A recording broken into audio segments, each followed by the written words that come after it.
Traffic नियमां ਦੀ ਜਿਹੜੀ ਉਲੰਘਣਾ ਹੈ ਉੱਥੋਂ ਹੀ ਸ਼ੁਰੂ ਹੋ ਜਾਂਦੀ ਹੈ ਕਿਉਂਕਿ ਚੰਡੀਗੜ੍ਹ ਦੇ ਵਿੱਚ ਰੂਲਸ ਬੜੇ ਸਟ੍ਰਿਕਟ ਨੇ ਤੇ ਮੋਹਾਲੀ ਐਂਟਰ ਹੁੰਦੇ ਹੀ ਲੋਕਾਂ ਦੇ ਗੱਡੀਆਂ ਦੇ ਵਿੱਚ ਸੀਟ ਬੈਲਟਾਂ ਜਿਹੜੀਆਂ ਉਹ ਖੁੱਲ ਜਾਂਦੀਆਂ ਨੇ ਤੇ ਜਿੰਨੇ ਮੋਹਾਲੀ ਦੇ ਐਂਟਰੀ ਐਗਜ਼ਿਟ ਪੁਆਇੰਟਸ ਹੈ ਉੱਥੇ ਸੀਸੀਟੀਵੀ ਸੁਪਰਵਿਜ਼ਨ ਜਿਹੜੀ ਹੈ ਉਹਨਾਂ ਨੂੰ ਉਹਨਾਂ ਦੇ ਅੰਡਰ ਲੈ ਕੇ ਆਈਏ। ਕੀ ਤਰੀਕਾ ਹੈ ਯੋਜਨਾ ਨੂੰ ਰੈਗੂਲੇਟ ਕਰਨ ਦਾ, ਨਵੀਆਂ ਯੋਜਨਾਵਾਂ ਬਣਾਉਣ ਦੇ ਵਿੱਚ ਕੋਈ ਆਪਣੀ ਸਹਿਯੋਗ ਕਰਨ ਦਾ? ਤੁਸੀਂ ਗੱਲ ਪੰਚਾਇਤਾਂ ਦੀ ਕੀਤੀ, ਮੁੱਲਾ ਦਾ ਮੋਹਾਲੀ 'ਚ ਇੱਕ ਧਰਨਾ ਵੀ ਲੱਗਿਆ ਹੋਇਆ। ਪੰਚਾਇਤਾਂ ਸਮੇਂ ਤੋਂ ਪਹਿਲਾਂ ਭੰਗ ਕਰਦੀਆਂ। ਇਹ ਪੰਚਾਇਤਾਂ ਜਿਹੜੀਆਂ ਸੀਗੀਆਂ ਇਹ ਪਿਛਲੇ ਸਰਕਾਰਾਂ ਦੇ ਸਮੇਂ ਦੀਆਂ ਇਹ ਜਾਂ ਤਾਂ ਕੰਮ ਕਰਨਾ ਨਹੀਂ ਚਾਹੁੰਦੀਆਂ, ਜਿਵੇਂ ਮੈਂ ਦੱਸ ਰਹੀ ਹਾਂ ਕਿ ਆਲਰੇਡੀ ਇੰਨੇ ਫੰਡ ਸਪੈਂਡਿੰਗ ਰੱਖ ਕੇ ਬੈਠੇ ਹੈ ਤਾਂ ਉਹ ਫੰਡ ਅੱਜ ਵੀ ਪੰਚਾਇਤਾਂ ਦੇ ਕੋਲ ਕਿੰਨੇ ਸਾਰੇ ਫੰਡਸ ਜਿਹੜੇ ਆ ਉਹ ਪੈਂਡਿੰਗ ਪਏ ਆ। ਐਸਟੀਮੇਟਡ ਕਿੰਨੇ ਕੇ ਫੰਡ ਪਏ ਆ ਮੋਹਾਲੀ ਜ਼ਿਲ੍ਹੇ ਦੀ ਗੱਲ? ਮੋਹਾਲੀ ਜ਼ਿਲ੍ਹੇ ਦੇ ਵਿੱਚ 120 ਕਰੋੜ ਦਾ ਫੰਡ ਆਇਆ ਸੀ ਜਿਹੜਾ 2020-21 ਦਾ ਵੀ ਪੈਂਡਿੰਗ ਪਿਆ। ਪਿੰਡਾਂ ਦੇ ਲਈ ਕਮਿਊਨਿਟੀ ਸੈਂਟਰਸ ਜਿਹੜੇ ਹੈਗੇ ਆ ਉਹਨਾਂ ਦਾ ਮੈਂ ਇੱਕ ਵੱਡੇ ਕੈਪੈਸਿਟੀ ਦੇ ਕਮਿਊਨਿਟੀ ਸੈਂਟਰਸ ਜਿਹੜੇ ਹੈਗੇ ਆ ਉਹ ਲਿਆਉਣ ਦਾ ਪ੍ਰੋਜੈਕਟ। ਮੋਹਾਲੀ ਦੇ ਵਿੱਚ ਜਿਹੜੇ ਬਿਲਡਰ ਨੇ ਅਵੈਧ ਕਬਜ਼ੇ ਕਰ ਰਹੇ ਨੇ, ਤੇ ਜੇ ਇੱਕ ਗੱਲ ਮੈਂ ਗਲਤ ਨਾ ਹੋਵਾਂ ਤਾਂ ਮੈਂ ਆਪਣੇ ਐਮਐਲਏ ਸਾਹਿਬ ਵੀ ਬਿਲਡਰ ਨੇ ਚੰਗੇ, ਉਹਨਾਂ ਦਾ ਵੀ ਕਾਫੀ ਨਾਮ ਰਿਹਾ। ਇਹਦੇ ਤੇ ਕੋਈ ਵਿਸ਼ੇਸ਼ ਤੁਸੀਂ ਨੀਤੀ ਬਣਾਈ ਹੈ ਜਾਂ ਕਰ ਰਹੇ ਹੋ? ਸਰਕਾਰ ਦਾ ਏਜੰਡਾ ਬਿਲਕੁਲ ਸਾਫ਼ ਹੈ ਕਿ ਇਹੋ ਜਿਹੇ ਹਰ ਬਿਲਡਰ ਦੇ ਉੱਤੇ ਸ਼ਿਕੰਜਾ ਜਿਹੜਾ ਉਹ ਕੱਸਿਆ ਜਾਏਗਾ। ਮਹਿਲਾਵਾਂ ਨੂੰ ਲੈ ਕੇ ਕੀ ਕਰ ਰਹੇ? ਪੁਰਸ਼ ਪ੍ਰਧਾਨ ਸੋਚ ਹੈ ਜਿਹੜੀ, ਉਸ ਤੋਂ ਉੱਪਰ ਨਿਕਲ ਕੇ ਵੀ ਉਹ ਆਪਣੇ ਬਾਰੇ ਤੇ ਆਪਣੇ ਬੱਚਿਆਂ ਬਾਰੇ ਸੋਚ ਸਕਦੇ।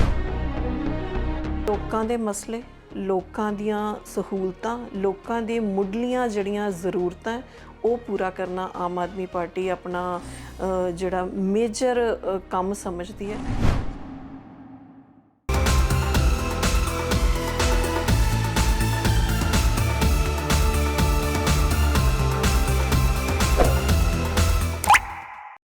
CMB ਨਿਊਜ਼ ਤੇ ਤੁਹਾਡਾ ਸਵਾਗਤ ਹੈ। ਟਰਾਈ ਸਿਟੀ ਟੱਚ ਪ੍ਰੋਗਰਾਮ ਲੈ ਕੇ ਅੱਜ ਅਸੀਂ ਇੱਕ ਐਸੀ ਸ਼ਖਸੀਅਤ ਕੋਲੇ ਪਹੁੰਚੇ ਹਾਂ ਜਿਹਦਾ ਸਿੱਧਾ ਸੰਪਰਕ ਯੋਜਨਾ ਨਾਲ ਹੈ, ਤੇ ਉਹਨਾਂ ਦੀ ਸ਼ਖਸੀਅਤ ਜੇ ਆਪਾਂ ਉਹਨਾਂ ਦੀ ਗੱਲ ਕਰੀਏ ਤੇ ਵੈਸੇ ਵੀ ਜੇ ਇੱਕ ਮਹਿਲਾ ਦੀ ਗੱਲ ਕਰੀਏ, ਘਰ ਦੀ ਯੋਜਨਾਬੰਦੀ ਜੇ ਉਹਦੀ ਸਹੀ ਨਾ ਹੋਵੇ ਤਾਂ ਸਾਰਾ ਘਰ ਬਿਖਰ ਜਾਂਦਾ ਹੈ। ਇਸੇ ਤਰ੍ਹਾਂ ਹੀ ਉਹਨਾਂ ਨੂੰ ਸੌਂਪੀ ਗਈ ਹੈ ਜ਼ਿਲ੍ਹੇ ਦੀ ਯੋਜਨਾਬੰਦੀ ਦੀ ਕਮੇਟੀ ਦੀ ਚੇਅਰਪਰਸਨ, ਉਹਨਾਂ ਦੀ ਮੁਖੀ ਨੇ ਉਹਨਾਂ ਦੀ ਅਗਵਾਈ ਸੌਂਪੀ ਗਈ ਹੈ। ਪਰ ਹੁਣ ਇਹ ਗੱਲ ਬੜੀ ਵੱਡੀ ਹੈ, ਟਰਾਈ ਸਿਟੀ ਦੇ ਵਿੱਚ ਬੜੇ ਮਸਲੇ ਨੇ, ਬੜੇ ਮੁੱਦੇ ਨੇ ਜਿਨ੍ਹਾਂ ਦਾ ਸਾਹਮਣਾ ਕਰਨਾ ਇੱਕ ਆਮ ਸ਼ਖਸੀਅਤ, ਆਮ ਪਰਸਨੈਲਿਟੀ ਦਾ ਵੱਸ ਦੀ ਗੱਲ ਨਹੀਂ।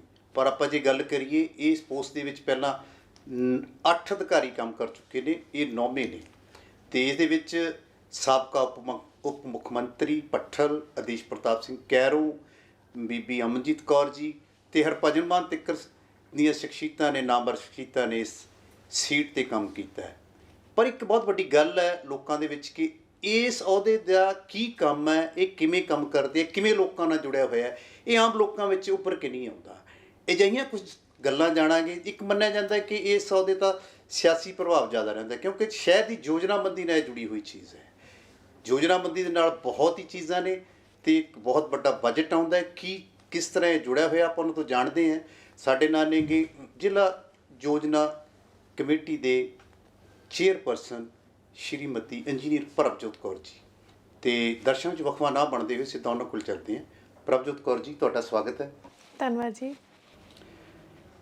ਸਭ ਤੋਂ ਪਹਿਲਾਂ ਤਾਂ ਸਿੱਧਾ ਜਿਹਾ ਸਵਾਲ ਇਹ ਹੈ ਕਿ ਜਿਹੜਾ ਇਹ ਆਪਣਾ ਵਿਭਾਗ ਹੈ ਇੱਕ ਬੇਸ ਚੀਜ਼ ਨਾਲ ਜੁੜਿਆ ਹੋਇਆ ਹੈ, ਅਤੇ ਚੰਡੀਗੜ੍ਹ ਜਿਹੜਾ ਯੋਜਨਾ ਦੇ ਨਾਲ ਪੂਰੀ ਦੁਨੀਆ 'ਚ ਮਸ਼ਹੂਰ ਹੈ ਜੀ, ਅਤੇ ਯੋਜਨਾਬੰਦੀ ਦੇ ਵਿੱਚ ਇਹ ਲੋਕਾਂ ਵਿੱਚ ਨਿਖਰ ਕੇ ਨਹੀਂ ਆਉਂਦਾ ਵੀ ਇਹਦਾ ਕੰਮ ਕੀ ਹੈ ਜੀ।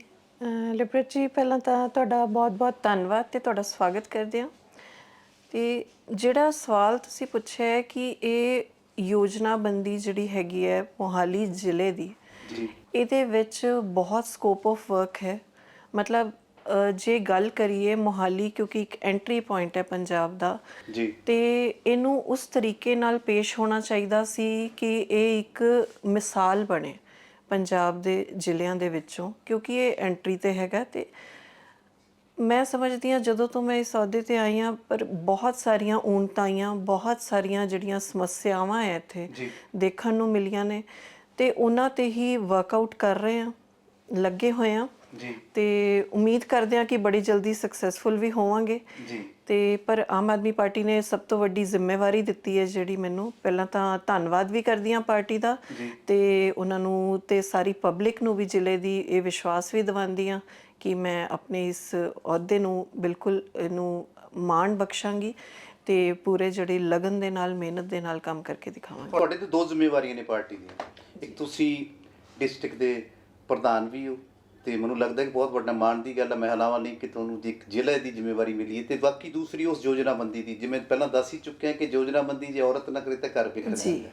ਹੁਣ ਇਸ ਜ਼ਿਲ੍ਹੇ ਦੀ ਯੋਜਨਾਬੰਦੀ ਦੇ ਤੁਹਾਡੇ ਕੀ ਤੁਸੀਂ ਟੀਚੇ ਰੱਖੇ ਨੇ?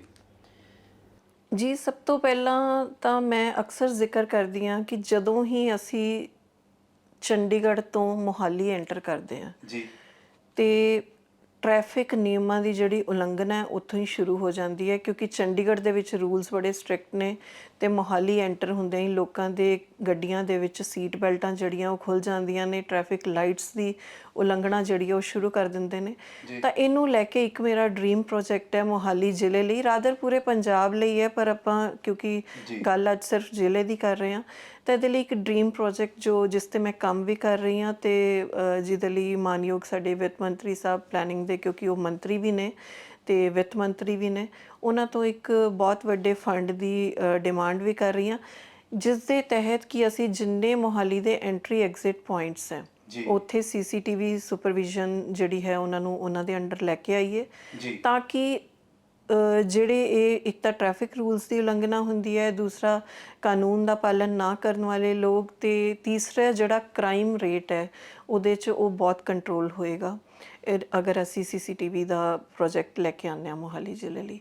ਤੇ ਉਸ ਤੋਂ ਇਲਾਵਾ ਮੈਨੂੰ ਲੱਗਦਾ ਹੈ ਕਿ ਕਿਉਂਕਿ ਮੋਹਾਲੀ ਜ਼ਿਲ੍ਹੇ ਦੀ ਜਿਹੜੀ ਪੁਲਿਸ ਹੈ ਉਹਨਾਂ ਨੂੰ ਕਿਉਂਕਿ ਕੋਈ ਨਾ ਕੋਈ ਪ੍ਰੋਟੋਕੋਲਸ ਲੱਗੇ ਰਹਿੰਦੇ ਆ ਇੱਥੇ, ਅਕਸਰ ਕੋਈ ਮੰਤਰੀ ਸਾਹਿਬਾਨ ਆਏ ਰਹਿੰਦੇ ਆ ਜਾਂ ਹੋਰ ਕੋਈ ਧਰਨੇ ਮੁਜ਼ਾਹਰੇ ਇੱਥੇ ਚੱਲਦੇ ਰਹਿੰਦੇ ਆ ਤਾਂ ਉਹਦੇ ਤਹਿਤ ਉਹਨਾਂ ਨੂੰ ਵੀ ਥੋੜ੍ਹੀ ਰਾਹਤ ਮਿਲੇਗੀ ਅਗਰ ਇਸ ਤਰੀਕੇ ਦੇ ਪ੍ਰੋਜੈਕਟ 'ਤੇ ਆਪਾਂ ਕੰਮ ਕਰਦੇ ਹਾਂ ਤਾਂ। ਨਹੀਂ, ਇੱਕ ਜੇ ਆਪਾਂ ਮੰਨੀਏ ਜਿਵੇਂ ਆਪਾਂ MLA ਸਾਹਿਬਾਨ ਕੋਲ ਇੱਕ ਬਜਟ ਹੁੰਦਾ ਸਪੈਸ਼ਲ ਤੇ ਜਿਹੜੀ ਆਪਣੀ ਕਮੇਟੀ ਕੋਲ ਹੈ ਯੋਜਨਾ ਪਲਾਨਿੰਗ ਕਮੇਟੀ, ਇੱਕ ਬਹੁਤ ਵੱਡਾ ਜ਼ਿੰਮੇਵਾਰੀ ਵਾਲਾ ਇਹ ਸਮੂਹ ਹੈ ਤੇ ਸਾਰੇ ਅਧਿਕਾਰੀ ਤੁਹਾਡੇ ਨਾਲ ਅਟੈਚ ਹੁੰਦੇ ਨੇ ਤੇ ਇਹ ਕੋਈ ਬਜਟ ਫਰੇਮ ਹੁੰਦਾ ਇਹਦਾ ਕੋਈ? ਜੀ ਬਿਲਕੁਲ ਬਜਟ ਫਰੇਮਡ ਹੈਗਾ। 13 ਕਰੋੜ ਰੁਪਏ ਦਾ ਬਜਟ ਜਿਹੜਾ ਉਹ ਡਿਸਟ੍ਰਿਕਟ ਪਲੈਨਿੰਗ ਕਮੇਟੀਜ਼ ਨੂੰ ਅਲਾਟ ਹੋਇਆ ਸੀ, ਪਿੱਛੇ ਜੇ ਮਾਨਯੋਗ ਵਿੱਤ ਮੰਤਰੀ ਸਾਹਿਬ ਨੇ ਕੀਤਾ ਸੀ ਤੇ ਇਸ ਤਰੀਕੇ ਟਾਈਮ ਤੇ ਮੈਂ ਜਦੋਂ ਦੀ ਇਸ ਪੋਸਟ ਤੇ ਅਪਾਇੰਟ ਹੋਈ ਹਾਂ 3 ਫੰਡਸ ਜਿਹੜੇ ਆ ਉਹ ਆ ਚੁੱਕੇ ਨੇ ਤੇ ਹੋਰ ਵੀ ਜਿੰਨੇ ਕੁ ਡਿਮਾਂਡ ਅਸੀਂ ਕਰਦੇ ਰਹਿੰਦੇ ਹਾਂ ਰੈਗੂਲਰ ਬੇਸ ਤੇ, ਜਿੰਨੇ ਕਿ ਵੀ ਪ੍ਰੋਜੈਕਟਸ ਡਿਮਾਂਡ ਦੇ ਰਾਹੀਂ ਉਹਨਾਂ ਤੱਕ ਜਾਂਦੇ ਨੇ ਉਹਨਾਂ ਦੇ ਲਈ ਫੰਡਸ ਜਿਹੜੇ ਉਹ ਜਾਰੀ ਹੋ ਜਾਂਦੇ ਆ। ਜੀ ਅੱਛਾ, ਫਿਰ ਕੋਈ ਜੇ ਆਪਾਂ ਸੰਖੇਪ 'ਚ ਗੱਲ ਕਰੀਏ ਤਾਂ ਵਿਸ਼ੇਸ਼ ਆਪਣੀ ਕੋਈ ਮਹੀਨਾਵਾਰ ਮੀਟਿੰਗ ਹੁੰਦੀ ਹੈ ਜਾਂ ਕੋਈ ਕੀ ਤਰੀਕਾ ਹੈ ਯੋਜਨਾ ਨੂੰ ਰੈਗੂਲੇਟ ਕਰਨ ਦਾ, ਨਵੀਆਂ ਯੋਜਨਾਵਾਂ ਬਣਾਉਣ ਦੇ ਵਿੱਚ ਕੋਈ ਆਪਣੀ ਸਹਿਯੋਗ ਕਰਨ ਦਾ? ਜੀ ਬਿਲਕੁਲ, ਮੀਟਿੰਗਸ ਜਿਹੜੀਆਂ ਉਹਨਾਂ ਦੇ ਦੌਰ ਜਾਰੀ ਰਹਿੰਦੇ ਆ। ਮੈਂ 6 ਮਹੀਨੇ ਹੋਏ ਆ ਮੈਨੂੰ ਇਸ ਪੋਸਟ ਦੇ ਉੱਤੇ ਅਪਾਇੰਟ ਹੋਈ ਨੂੰ ਤੇ ਉਹਦੇ ਵਿੱਚ ਮੈਂ ਹਾਲੇ ਤੱਕ ਹਰ ਮਹੀਨੇ ਇੱਕ ਮੀਟਿੰਗ ਜਿਹੜੀ ਹੈ ਉਹ ਪੰਚਾਇਤੀ ਰਾਜ ਦੇ, ਚਾਹੇ ਉਹ ਅਫਸਰ ਹੋਣ, BDOs ਹੋਣ ਜਾਂ ਕਾਰਪੋਰੇਸ਼ਨ ਦੇ ਕਮਿਸ਼ਨਰਸ ਹੋਣ ਜਾਂ ਪ੍ਰਸ਼ਾਸਨ ਹੋਵੇ ਜ਼ਿਲ੍ਹੇ ਦਾ, ਉਹਨਾਂ ਦੇ ਨਾਲ ਰੈਗੂਲਰ ਤੌਰ 'ਤੇ ਜਿਹੜੀਆਂ ਮੀਟਿੰਗਸ ਹੈ ਉਹ ਜਾਰੀ ਰਹਿੰਦੀਆਂ ਤੇ ਉਹਦੇ ਵਿੱਚ ਜਿੰਨੇ ਵੀ ਵਿਕਾਸ ਕਾਰਜ ਹੈਗੇ ਆ ਪੂਰੇ ਜ਼ਿਲ੍ਹੇ ਦੇ ਉੱਤੇ ਉਹਨਾਂ ਦੇ ਉੱਤੇ ਰੈਗੂਲਰ ਡਿਸਕਸ਼ਨਸ ਜਿਹੜੀਆਂ ਉਹ ਚੱਲਦੀਆਂ ਰਹਿੰਦੀਆਂ ਕਿ ਕਿਹੜਾ ਪ੍ਰੋਜੈਕਟ ਕਿੱਥੇ ਤੱਕ ਪਹੁੰਚਿਆ ਤੇ ਉਹਨਾਂ ਦੀ ਅਪਡੇਟਸ ਜਿਹੜੀ ਆ ਉਹ ਲਈ ਜਾਂਦੀ ਹੈ। ਤੁਸੀਂ ਗੱਲ ਪੰਚਾਇਤਾਂ ਦੀ ਕੀਤੀ, ਮੁੱਲਾ ਦਾ ਮੋਹਾਲੀ 'ਚ ਇੱਕ ਧਰਨਾ ਵੀ ਲੱਗਿਆ ਹੋਇਆ, ਪੰਚਾਇਤਾਂ ਸਮੇਂ ਤੋਂ ਪਹਿਲਾਂ ਭੰਗ ਕਰਤੀਆਂ। ਜੀ ਦੇਖੋ, ਮੈਂ ਹੁਣ ਇਸ ਚੀਜ਼ ਤੇ ਅਗਰ ਗੱਲ ਕਰੀਏ ਕਿ ਮੋਹਾਲੀ ਜ਼ਿਲ੍ਹੇ ਦੇ ਵਿੱਚ ਇੰਨਾ ਫੰਡ ਜਿਹੜਾ ਹੈਗਾ ਉਹ ਸਾਡੇ ਕੋਲ ਪੈਂਡਿੰਗ ਪਿਆ ਔਰ ਉਹ 2020-21 ਦਾ ਵੀ ਫੰਡ ਜਿਹੜਾ ਹੈਗਾ ਉਹ ਪੈਂਡਿੰਗ ਪਿਆ, ਬਹੁਤ ਵੱਡੀ ਅਮਾਊਂਟ ਜਿਹੜੀ ਕਰੋੜਾਂ ਦੇ ਵਿੱਚ ਅਮਾਊਂਟ ਹੈ ਉਹ ਪੈਂਡਿੰਗ ਹੈ। ਤਾਂ ਇਹ ਪੰਚਾਇਤਾਂ ਜਿਹੜੀਆਂ ਸੀਗੀਆਂ ਇਹ ਪਿਛਲੇ ਸਰਕਾਰਾਂ ਦੇ ਸਮੇਂ ਦੀਆਂ, ਇਹ ਜਾਂ ਤਾਂ ਕੰਮ ਕਰਨਾ ਨਹੀਂ ਚਾਹੁੰਦੀਆਂ ਜਾਂ ਇਹਨਾਂ ਨੂੰ ਕੋਈ ਦਿੱਕਤਾਂ ਸੀਗੀਆਂ ਕੰਮ ਕਰਨ ਦੇ ਵਿੱਚ ਜਾਂ ਕਿਸੇ ਪੋਲੀਟੀਕਲ ਪ੍ਰੈਸ਼ਰ ਕਰਕੇ ਇਹਨਾਂ ਨੇ ਕੰਮ ਨਹੀਂ ਕੀਤੇ। ਤਾਂ ਇਹ ਪੰਚਾਇਤਾਂ ਤਾਂ ਭੰਗ ਹੋਣੀਆਂ ਸੀਗੀਆਂ ਕਿਉਂਕਿ ਲੋਕਾਂ ਦੇ ਵਿਕਾਸ ਕਾਰਜ, ਆਮ ਆਦਮੀ ਪਾਰਟੀ ਦੀ ਸਰਕਾਰ ਬਣੀ ਹੈ ਲੋਕਾਂ ਦੇ ਕੰਮ ਕਰਾਉਣ ਲਈ, ਲੋਕਾਂ ਦੇ ਮਸਲੇ ਹੱਲ ਕਰਾਉਣ ਲਈ ਤੇ ਜੋ ਪਿੰਡਾਂ ਦੇ ਇੰਨੇ ਵਿਕਾਸ ਕਾਰਜ ਜਿਹੜੇ ਇੰਨੇ ਸਾਲਾਂ ਤੋਂ ਅਟਕੇ ਪਏ ਆ ਉਹਨਾਂ ਨੂੰ ਕਰਾਉਣ ਦਾ ਹੋਰ ਕੋਈ ਤਰੀਕਾ ਹੀ ਨਹੀਂ ਸੀ ਸਰਕਾਰ ਕੋਲ। ਜਿਵੇਂ ਮੈਂ ਦੱਸ ਰਹੀ ਹਾਂ ਕਿ ਆਲਰੇਡੀ ਇੰਨੇ ਫੰਡ ਸਪੈਂਡਿੰਗ ਰੱਖ ਕੇ ਬੈਠੇ ਆ ਤਾਂ ਉਹ ਫੰਡ ਅੱਜ ਵੀ ਪੰਚਾਇਤਾਂ ਦੇ ਕੋਲ ਕਿੰਨੇ ਸਾਰੇ ਫੰਡਸ ਜਿਹੜੇ ਆ ਉਹ ਪੈਂਡਿੰਗ ਪਏ ਆ। ਤਾਂ ਉਹ ਜੇ ਅਸੀਂ ਪੰਚਾਇਤਾਂ ਭੰਗ ਨਹੀਂ ਕਰੇਗੀ ਸਰਕਾਰ, ਤਾਂ ਫਿਰ ਕਿਸ ਤਰੀਕੇ ਕੰਮ ਹੋਣਗੇ? ਐਸਟੀਮੇਟਡ ਕਿੰਨੇ ਕੁ ਫੰਡ ਪਏ ਹੈ ਮੋਹਾਲੀ ਜ਼ਿਲ੍ਹੇ ਦੀ ਗੱਲ ਕਰੀਏ? ਮੋਹਾਲੀ ਜ਼ਿਲ੍ਹੇ ਦੇ ਵਿੱਚ 120 ਕਰੋੜ ਦਾ ਫੰਡ ਆਇਆ ਸੀ, ਜਿਹੜਾ 2020-21 ਦਾ ਵੀ ਪੈਂਡਿੰਗ ਪਿਆ। ਉਹਦੇ ਚੋਂ ਕਾਫੀ ਵੱਡੀ ਅਮਾਉਂਟ ਜਿਹੜੀ ਹੈ ਕਰੀਬਨ 8 ਕੇ 9 ਕਰੋੜ ਹੀ ਲੱਗਾ ਹੈ, ਤੇ ਬਾਕੀ 111 ਕਰੋੜ ਦਾ ਜਿਹੜਾ ਫੰਡ ਹੈ ਉਹ ਮੋਹਾਲੀ ਜ਼ਿਲ੍ਹੇ ਦੇ ਲਈ ਹਾਲੇ ਵੀ ਪੈਂਡਿੰਗ ਪਿਆ। ਚਲੋ ਮੈਨੂੰ ਲੱਗਦਾ ਦਰਸ਼ਕ ਸਮਝ ਗਏ ਹੋਣੇ ਵੀ ਪੰਚਾਇਤਾਂ ਕਿਉਂ ਭੰਗ ਕੀਤੀਆਂ, ਤੇ ਬਾਕੀ ਦਰਸ਼ਕਾਂ ਨੇ ਤੈਅ ਕਰਨਾ, ਕਿਉਂਕਿ ਉਦੋਂ ਬਾਅਦ ਭੰਗ ਕੀਤੀਆਂ ਤਾਂ ਵੋਟਾਂ ਵੀ ਪੈਣਗੀਆਂ ਤੇ ਨਵੀਆਂ ਬੋਡੀਆਂ ਚੁਣੀਆਂ ਜਾਣਗੀਆਂ। ਚਲੋ ਆਪਾਂ ਨੈਕਸਟ ਮੁੱਦੇ ਤੇ ਆਉਂਦੇ ਹਾਂ। ਜਿਹੜੀ ਮੋਹਾਲੀ ਹੈ ਕਾਫੀ ਚਰਚਾ 'ਚ ਰਹਿੰਦਾ, ਤੇ ਇਹਦੇ ਵਿੱਚ ਕੋਈ ਵਿਸ਼ੇਸ਼ ਯੋਜਨਾਬੰਦੀ, ਜਾਂ ਆਪਾਂ ਨੈਗੇਟਿਵ ਗੱਲਾਂ ਦੇ ਬਾਅਦ 'ਚ ਉਹਨੇ ਆਪਣਾ ਪੋਜ਼ਿਟਿਵ ਕਰਦੇ ਹਾਂ, ਵਿਸ਼ੇਸ਼ ਯੋਜਨਾਬੰਦੀ ਤੁਸੀਂ ਕਿਹੜੀ ਕੀਤੀ ਜਿਹੜੀ ਤੁਸੀਂ ਆਪਦੇ ਕਾਰਜਕਾਲ ਦੇ ਵਿੱਚ ਪੂਰੀ ਕਰਨਾ ਚਾਹੁੰਦੇ ਹੋ? ਜਿਵੇਂ ਮੈਂ CCTV ਪ੍ਰੋਜੈਕਟ ਬਾਰੇ ਕਿਹਾ, ਇਸ ਤਰੀਕੇ ਦੇ ਹੋਰ ਬਹੁਤ ਪ੍ਰੋਜੈਕਟ ਪਿੰਡਾਂ ਦੇ ਵਿੱਚ ਛੋਟੇ-ਛੋਟੇ ਕਮਿਊਨਿਟੀ ਸੈਂਟਰਸ ਦੇ ਨਾਮ ਤੇ ਛੋਟੇ-ਛੋਟੇ ਹਾਲ ਜਿਹੜੇ ਆ ਉਹ ਬਣਾ ਦਿੱਤੇ ਜਾਂਦੇ ਆ, ਜਿਹੜੇ ਕੁਛ 5-10 ਲੱਖ ਦੀ ਕਾਸਟ ਵਾਲੇ। ਉਹ ਨਾ ਤਾਂ ਉਹ ਕਮਿਊਨਿਟੀ ਸੈਂਟਰ ਵਾਂਗੂ ਹੀ ਬਿਹੇਵ ਕਰ ਪਾਉਂਦੇ ਆ, ਤੇ ਨਾ ਉਹਨਾਂ ਦਾ ਯੂਟਿਲਾਈਜੇਸ਼ਨ ਜਿਹੜੀ ਹੈਗੀ ਹੈ ਉਹ ਕਿਸੇ ਵੱਡੀ ਮੀਟਿੰਗ ਜਾਂ ਕਿਸੇ ਵੱਡੇ ਈਵੈਂਟ ਦੇ ਲਈ ਕੀਤਾ ਜਾ ਸਕਦਾ। ਜਿਵੇਂ ਲੋਕਾਂ ਦੇ ਲਈ ਅੱਜ ਦੀ ਡੇਟ ਦੇ ਵਿੱਚ ਇੱਥੇ ਅਗਰ ਕਿਸੇ ਨੇ ਵਿਆਹ ਸ਼ਾਦੀ ਕਰਨਾ ਹੋਵੇ ਜਾਂ ਕੋਈ ਵੀ ਆਪਣਾ ਨਿੱਜੀ ਪ੍ਰੋਗਰਾਮ ਕਰਨਾ ਹੋਵੇ, ਤਾਂ ਉਹਨਾਂ ਕੋਲ ਆਪਸ਼ਨਸ ਉਹੀ ਰਹਿੰਦੀ ਹੈ ਕਿ ਉਹ 5-6 ਲੱਖ ਜਾਂ ਉਸ ਤੋਂ ਵੱਧ ਦੀ ਅਮਾਊਂਟ ਦਾ ਕੋਈ ਮੈਰਿਜ ਪੈਲੇਸ ਬੁੱਕ ਕਰਨ। ਤੇ ਉਹ ਜਿਹੜਾ ਇੱਕ ਮਿਡਲ ਕਲਾਸ ਬੰਦਾ ਹੈ ਜਾਂ ਇੱਕ ਲੋਅਰ ਮਿਡਲ ਕਲਾਸ ਹੈ ਜਾਂ ਬਿਲਕੁਲ ਲੋਅਰ ਕਲਾਸ ਹੈ, ਉਹ ਕਿੱਥੋਂ ਅਫੋਰਡ ਕਰੇਗਾ? ਤਾਂ ਉਹਨਾਂ ਵਿਆਹ ਸ਼ਾਦੀਆਂ ਦੇ ਉੱਤੇ ਜਿਹੜਾ ਹੈਗਾ ਇਹ ਮਤਲਬ ਉਹ ਖਰਚਾ ਉਹਨਾਂ ਦਾ ਬਚਾਉਣ ਦੇ ਲਈ, ਯਾਨੀ ਇਹਨਾਂ ਦਾ ਮਤਲਬ ਜਿਵੇਂ ਆਪਣੇ ਪੁਰਾਣਾ ਕਨਸੈਪਟ ਹੁੰਦਾ ਸੀ ਪਿੰਡਾਂ 'ਚ ਧਰਮਸ਼ਾਲਾ ਹੁੰਦੀ ਸੀ ਜਾਂ ਕਿ ਸਾਂਝੀ ਜਗ੍ਹਾ, ਧਰਮਸ਼ਾਲਾਵਾਂ ਉਨੀਆਂ ਕੋ ਕੈਪੇਬਲ ਕੈਪੈਸਿਟੀ ਦੀਆਂ ਨਹੀਂ ਹੈਗੀਆਂ ਜਿੱਥੇ ਕਿ ਐਵੇਂ ਦੇ ਪ੍ਰੋਗਰਾਮ ਹੋ ਸਕਣ। ਤਾਂ ਪਿੰਡਾਂ ਦੇ ਲਈ ਕਮਿਊਨਿਟੀ ਸੈਂਟਰਸ ਜਿਹੜੇ ਹੈਗੇ ਆ ਉਹਨਾਂ ਦਾ ਮੈਂ ਇੱਕ ਵੱਡੇ ਕੈਪੈਸਿਟੀ ਦੇ ਕਮਿਊਨਿਟੀ ਸੈਂਟਰਸ ਜਿਹੜੇ ਹੈਗੇ ਆ ਉਹ ਲਿਆਉਣ ਦਾ ਪ੍ਰੋਜੈਕਟ। ਬਾਕੀ ਸਾਡੇ ਪਿੰਡਾਂ ਦੇ ਵਿੱਚ ਜਿਹੜੀ ਟਰਾਂਸਪੋਰਟ ਫੈਸਿਲਿਟੀ ਹੈਗੀ ਹੈ ਉਹ ਕਿਉਂਕਿ ਬਿਲਕੁਲ ਜ਼ੀਰੋ ਹੈ ਇਸ ਟਾਈਮ, ਰਾਦਰ ਪੂਰੀ ਮੋਹਾਲੀ ਦੇ ਲਈ ਹੀ ਅਗਰ ਜ਼ਿਲ੍ਹੇ ਦੀ ਹੀ ਗੱਲ ਕੀਤੀ ਜਾਵੇ, ਟਰਾਂਸਪੋਰਟ ਆਪਣਾ ਬੱਸ ਸਟੈਂਡ ਜਿਹੜਾ ਹੈ ਉਹ ਬਿਲਕੁਲ ਇੱਕ ਤਰੀਕੇ ਨਾਲ ਬੋਗਸ ਜਿਹੜਾ ਬਣਿਆ ਹੋਇਆ ਹੈ, ਤੇ ਡੇਰਾਬੱਸੀ ਦੇ ਵਿੱਚ ਵੀ ਕੋਈ ਵੱਡਾ ਬੱਸ ਸਟੈਂਡ ਨਹੀਂ ਹੈ, ਖਰੜ ਦਾ ਵੀ ਬੱਸ ਸਟੈਂਡ ਨਾਮ ਦਾ ਹੀ ਹੈ, ਤੇ ਉਹਨਾਂ ਦੇ ਪ੍ਰੋਜੈਕਟਸ ਦੇ ਉੱਤੇ ਵੀ ਮੈਂ ਕੰਮ ਕਰ ਰਹੀ ਹਾਂ। ਲੋਕਲ ਟਰਾਂਸਪੋਰਟੇਸ਼ਨ ਦੇ ਉੱਤੇ ਕਾਫੀ ਕੰਮ ਕਰ ਰਹੀ ਹਾਂ। ਨਹੀਂ, ਮੋਹਾਲੀ ਦਾ ਇੱਕ ਬੱਸ ਸਟੈਂਡ ਬੜੀ ਚਰਚਾ 'ਚ ਰਿਹਾ, ਟਰਨ ਤੇ ਆਉਂਦਾ, ਉਹਦਾ ਕੀ ਸਟੇਟਸ ਆ? ਜੀ ਬਿਲਕੁਲ, ਜਿਵੇਂ ਪਹਿਲੀਆਂ ਸਰਕਾਰਾਂ ਦੇ ਸਮੇਂ ਉਹਨਾਂ ਨੇ ਸਿਰਫ ਉਹ ਪ੍ਰੋਜੈਕਟਸ ਦਿੱਤੇ ਆਪਣੇ ਚਹੇਤਿਆਂ ਨੂੰ, ਸਿਰਫ ਇੱਕ ਆਪਣਾ ਵਿੱਚੋਂ ਫਾਇਦਾ ਖੱਟਣ ਲਈ, ਤੇ ਉਸ ਤਰੀਕੇ ਦੇ ਪ੍ਰੋਜੈਕਟ ਉਹਨਾਂ ਨੇ ਬਣਾ ਕੇ ਹੁਣ ਅੱਜ ਬਿਲਕੁਲ ਡੰਪ ਪਏ ਆ। ਤੇ ਉਹਨਾਂ ਚੀਜ਼ਾਂ ਤੇ ਹੀ ਵਰਕਆਊਟ ਕਰਨ ਦੀ ਕੋਸ਼ਿਸ਼ ਕਰ ਰਹੇ ਹਾਂ ਕਿ ਕਿਸ ਤਰੀਕੇ ਉਹਨਾਂ ਪਬਲਿਕ ਜਿਹੜਾ ਇੰਨਾ ਪੈਸਾ ਖਰਚ ਹੋਇਆ ਕਿ ਉਹਨੂੰ ਕਿੱਦਾਂ ਪਬਲਿਕ ਦੀ ਯੂਟਿਲਾਈਜੇਸ਼ਨ 'ਚ ਲੈ ਕੇ ਆਉਂਦਾ ਲੱਗੇ ਹੋਏ ਆ। ਬੜੀ ਜਲਦੀ ਤੁਹਾਨੂੰ ਵਧੀਆ ਨਿਊਜ਼ ਮਿਲੇਗੀ ਜੀ। ਚਲੋ ਆਪਾਂ ਹੁਣ ਆਉਂਦੇ ਜਿਹੜੀ ਸਭ ਤੋਂ ਵੱਡੀ ਗੱਲ ਹੈ ਕਿ ਜਿਹੜਾ ਚੰਡੀਗੜ੍ਹ ਦੇ ਨਾਲ ਏਰੀਆ ਹੈ, ਜਦੋਂ ਆਪਣੀ ਸਰਕਾਰ ਬਣੀ ਹੈ ਉਦੋਂ ਆਪਾਂ ਕਹਿੰਦੇ ਸੀ ਜਿਹੜੀਆਂ ਗੈਰ ਅਧਿਕਾਰਤ ਜਿਹੜੀਆਂ ਜ਼ਮੀਨਾਂ ਦੱਬੀਆਂ ਹੋਈਆਂ ਨੇ, ਤੇ ਉਹਦੇ 'ਚ ਬਿਲਡਰਸ ਨੇ, ਪੁਰਾਣੇ ਰਸੂਖਦਾਰ ਬੰਦੇ ਨੇ, ਤੇ ਕਾਫੀ ਮੈਨੂੰ ਲੱਗਦਾ ਕਿ ਕੁਲਦੀਪ ਸਿੰਘ ਧਾਲੀਵਾਲ ਜੀ ਨੇ ਕਾਫੀ ਕੰਮ ਕੀਤਾ। ਵੱਖਰੀ ਗੱਲ ਉਹਨਾਂ ਦਾ ਹੁਣ ਡਿਪਾਰਟਮੈਂਟ ਬਦਲਤਾ, ਮਾਨ ਸਾਹਿਬ ਕਰ ਰਹੇ ਨੇ। ਤੇ ਜੇ ਆਪਾਂ ਇੱਥੇ ਇਕੱਲੀ ਮੋਹਾਲੀ ਦੀ ਗੱਲ ਕਰੀਏ ਜਾਂ ਜ਼ੀਰਕਪੁਰ ਦੀ ਗੱਲ ਕਰੀਏ, ਇੱਥੇ ਵੀ ਬਿਲਡਰਸ ਨੇ ਕਾਫੀ ਕੁਛ ਝਗੜੇ ਹੈਗੇ ਨੇ, ਲੋਕ ਕਹਿੰਦੇ ਨੇ, ਗੱਲ ਨਹੀਂ ਹੁੰਦੀ। ਜੇ ਆਪਾਂ ਗੱਲ ਕਰੀਏ ਅਮਰੂਦਾਂ ਵਾਲੇ ਬਾਗ ਦਾ ਵੀ ਤੁਸੀਂ ਸੁਣਿਆ ਹੋਣਾ ਸਾਰਾ ਕੁਝ ਕਿਵੇਂ ਬਣਿਆ ਸਾਰਾ। ਮੋਹਾਲੀ ਦੇ ਵਿੱਚ ਜਿਹੜੇ ਬਿਲਡਰ ਨੇ ਅਵੈਧ ਕਬਜ਼ੇ ਕਰ ਰਹੇ ਨੇ, ਤੇ ਜੇ ਇੱਕ ਗੱਲ ਮੈਂ ਗਲਤ ਨਾ ਹੋਵਾਂ ਤਾਂ ਮੈਂ ਆਪਣੇ MLA ਸਾਹਿਬ ਵੀ ਬਿਲਡਰ ਨੇ ਚੰਗੇ, ਉਹਨਾਂ ਦਾ ਵੀ ਕਾਫੀ ਨਾਮ ਰਿਹਾ ਹੈ। ਇਹਦੇ ਤੇ ਕੋਈ ਵਿਸ਼ੇਸ਼ ਤੁਸੀਂ ਨੀਤੀ ਬਣਾਈ ਹੈ ਜਾਂ ਕਰ ਰਹੇ ਹੋ? ਬਿਲਕੁਲ, ਜਿਵੇਂ ਕਿ ਮੈਂ ਅਕਸਰ ਮੇਰੇ ਕੋਲ ਦਫ਼ਤਰ ਦੇ ਵਿੱਚ ਲੋਕ ਆਉਂਦੇ ਨੇ ਮੋਹਾਲੀ, ਕਿਉਂਕਿ ਜ਼ਿਲ੍ਹਾ ਪੂਰਾ ਦਾ ਪੂਰਾ ਹੱਬ ਹੈ ਇੱਕ ਬਿਲਡਰਸ ਦਾ ਤੇ ਅਨਅਧਿਕਾਰਿਤ ਕਲੋਨੀਆਂ ਦਾ, ਤੇ ਜਿੰਨੀਆਂ ਉੱਥੇ ਦੀਆਂ ਸਮੱਸਿਆਵਾਂ ਹੈ ਉਦੋਂ ਕਾਫੀ ਲੈ ਕੇ ਲੋਕ ਮੇਰੇ ਕੋਲ ਆਉਂਦੇ ਨੇ ਆਪਣੀਆਂ ਸ਼ਿਕਾਇਤਾਂ ਲੈ ਕੇ ਵੀ। ਤਾਂ ਉਹ ਸ਼ਿਕਾਇਤਾਂ ਸਮੇਂ-ਸਮੇਂ 'ਤੇ ਮੰਤਰੀ ਸਾਹਿਬਾਨਾਂ ਤੱਕ ਤੇ CM ਸਾਹਿਬ ਤੱਕ ਵੀ ਪਹੁੰਚਾਈਆਂ ਜਾਂਦੀਆਂ। ਜਿਵੇਂ ਤੁਸੀਂ ਦੇਖਿਆ ਹੋਏਗਾ ਪਿੱਛੇ ਪ੍ਰੀਤਲੈਂਡ ਵਾਲੇ ਦੇ ਉੱਤੇ ਵੀ ਕਾਫੀ ਸ਼ਿਕੰਜਾ ਜਿਹੜਾ ਹੈਗਾ ਕੱਸਿਆ ਗਿਆ, ਤੇ ਟਾਈਮ ਟੂ ਟਾਈਮ ਮੇਰੇ ਵੱਲੋਂ ਵੀ ਇੱਥੇ ਜਿੰਨੀਆਂ ਐਵੇਂ ਦੀਆਂ ਅਨਅਧਿਕਾਰਿਤ ਕਲੋਨੀਆਂ ਹੈਗੀਆਂ ਜਾਂ ਸੁਸਾਇਟੀਜ਼ ਹੈਗੀਆਂ, ਖਾਸ ਕਰ ਜਿਨ੍ਹਾਂ ਨੇ ਆਪਣੇ ਨੋਰਮਸ ਨਹੀਂ ਪੂਰੇ ਕੀਤੇ ਹੋਏ, ਉਹਨਾਂ ਦਾ ਜਿਹੜਾ ਰਿਕਾਰਡ ਹੈ ਉਹ CM ਸਾਹਿਬ ਤੱਕ ਟਾਈਮ ਟੂ ਟਾਈਮ ਪਹੁੰਚਾਇਆ ਜਾਂਦਾ। ਤੇ ਬਹੁਤ ਸਾਰੇ ਜਿਹੜੇ ਵੱਡੇ ਡਿਵੈਲਪਰਸ ਨੇ ਜਿਨ੍ਹਾਂ ਦਾ ਨਾਮ ਚਲੋ ਮੈਂ ਅੱਜ ਡਿਸਕਲੋਜ਼ ਨਹੀਂ ਕਰਾਂਗੀ, ਬਟ ਆਉਣ ਵਾਲੇ ਸਮੇਂ ਦੇ ਵਿੱਚ ਤੁਸੀਂ ਦੇਖੋਗੇ ਉਹਨਾਂ ਦੇ ਉੱਤੇ, ਕਿਉਂਕਿ ਸਰਕਾਰ ਦੀ ਨੀਤੀ ਜਿਹੜੀ ਆ ਉਹ ਬੜੀ ਸਾਫ਼ ਤੇ ਸਪਸ਼ਟ ਹੈ ਕਿ ਜਿਹੜਾ ਬਿਲਡਰ, ਜਿਹੜਾ ਵੀ ਕੋਈ ਇੱਕ ਲੋਕਾਂ ਦਾ ਹੱਕ ਦਾ ਪੈਸਾ ਖਾਏਗਾ, ਹੁਣ ਲੋਕਾਂ ਦੀ ਪੂਰੀ ਜ਼ਿੰਦਗੀ ਦੀ ਜਮ੍ਹਾਂ ਪੂੰਜੀ ਉਹ ਆਪਣੇ ਘਰ ਤੇ ਲਗਾਉਂਦੇ ਨੇ, ਤੇ ਜਿਹੜਾ ਉੱਥੇ ਉਹਨਾਂ ਨੂੰ ਬੇਵਕੂਫ ਬਣਾਏਗਾ, ਉਹਨਾਂ ਨੂੰ ਉਹ ਬੇਸਿਕ ਐਮਿਨਿਟੀਜ਼ ਨਹੀਂ ਦੇਗਾ, ਤੇ ਉੱਥੇ ਸਰਕਾਰ ਦਾ ਏਜੰਡਾ ਬਿਲਕੁਲ ਸਾਫ਼ ਹੈ ਕਿ ਇਹੋ ਜਿਹੇ ਹਰ ਬਿਲਡਰ ਦੇ ਉੱਤੇ ਸ਼ਿਕੰਜਾ ਜਿਹੜਾ ਉਹ ਕੱਸਿਆ ਜਾਏਗਾ।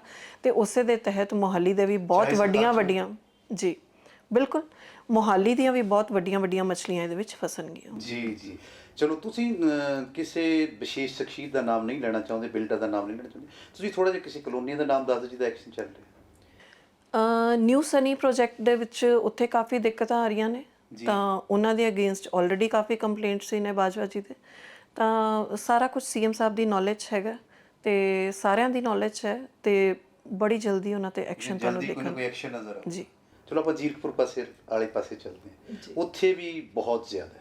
ਉੱਥੇ ਮੈਨੂੰ ਲੱਗਦਾ ਕਿ ਜੀਰਕਪੁਰ ਆਪ ਤਾਂ ਖਤਮ ਹੋ ਗਿਆ, ਸੁਸਾਇਟੀਆਂ ਨਹੀਂ ਉੱਥੇ ਸਾਰੀਆਂ ਜੀ, ਤੇ ਉੱਥੇ ਜੇ ਆਪਾਂ ਮੈਂ ਵੀ ਨਾਮ ਨਹੀਂ ਲਊਂਗਾ ਉਹਨਾਂ ਦਾ, ਪਰ ਥੋੜੇ ਜ਼ਿਕਰ ਹੀ ਹੋਣਾ, ਤੇ ਉੱਥੇ ਵੀ ਇਸ ਤਰ੍ਹਾਂ ਹੁੰਦਾ ਵੀ ਵੱਡੀਆਂ ਸ਼ਖਸੀਅਤਾਂ ਮਿਲੀਆਂ ਹੋਈਆਂ ਨੇ ਨਾਲ। ਜੇ ਆਪਾਂ ਗੱਲ ਕਰੀਏ ਜੇ ਆਪਣੇ ਐਮਐਲਏ ਸਾਹਿਬਾਨ ਨੂੰ ਸ਼ਾਇਦ ਹੈਗੇ ਨੇ ਰੰਧਾਵਾ ਸਾਹਿਬ ਜੀ, ਉਹ ਪਬਲਿਕ ਨਾਲ ਕੋਆਪਰੇਟ ਨਹੀਂ ਕਰ ਰਹੇ, ਕਿਤੇ ਨਾ ਕਿਤੇ ਗੱਲ ਸਾਹਮਣੇ ਆ ਰਹੀ ਹੈ।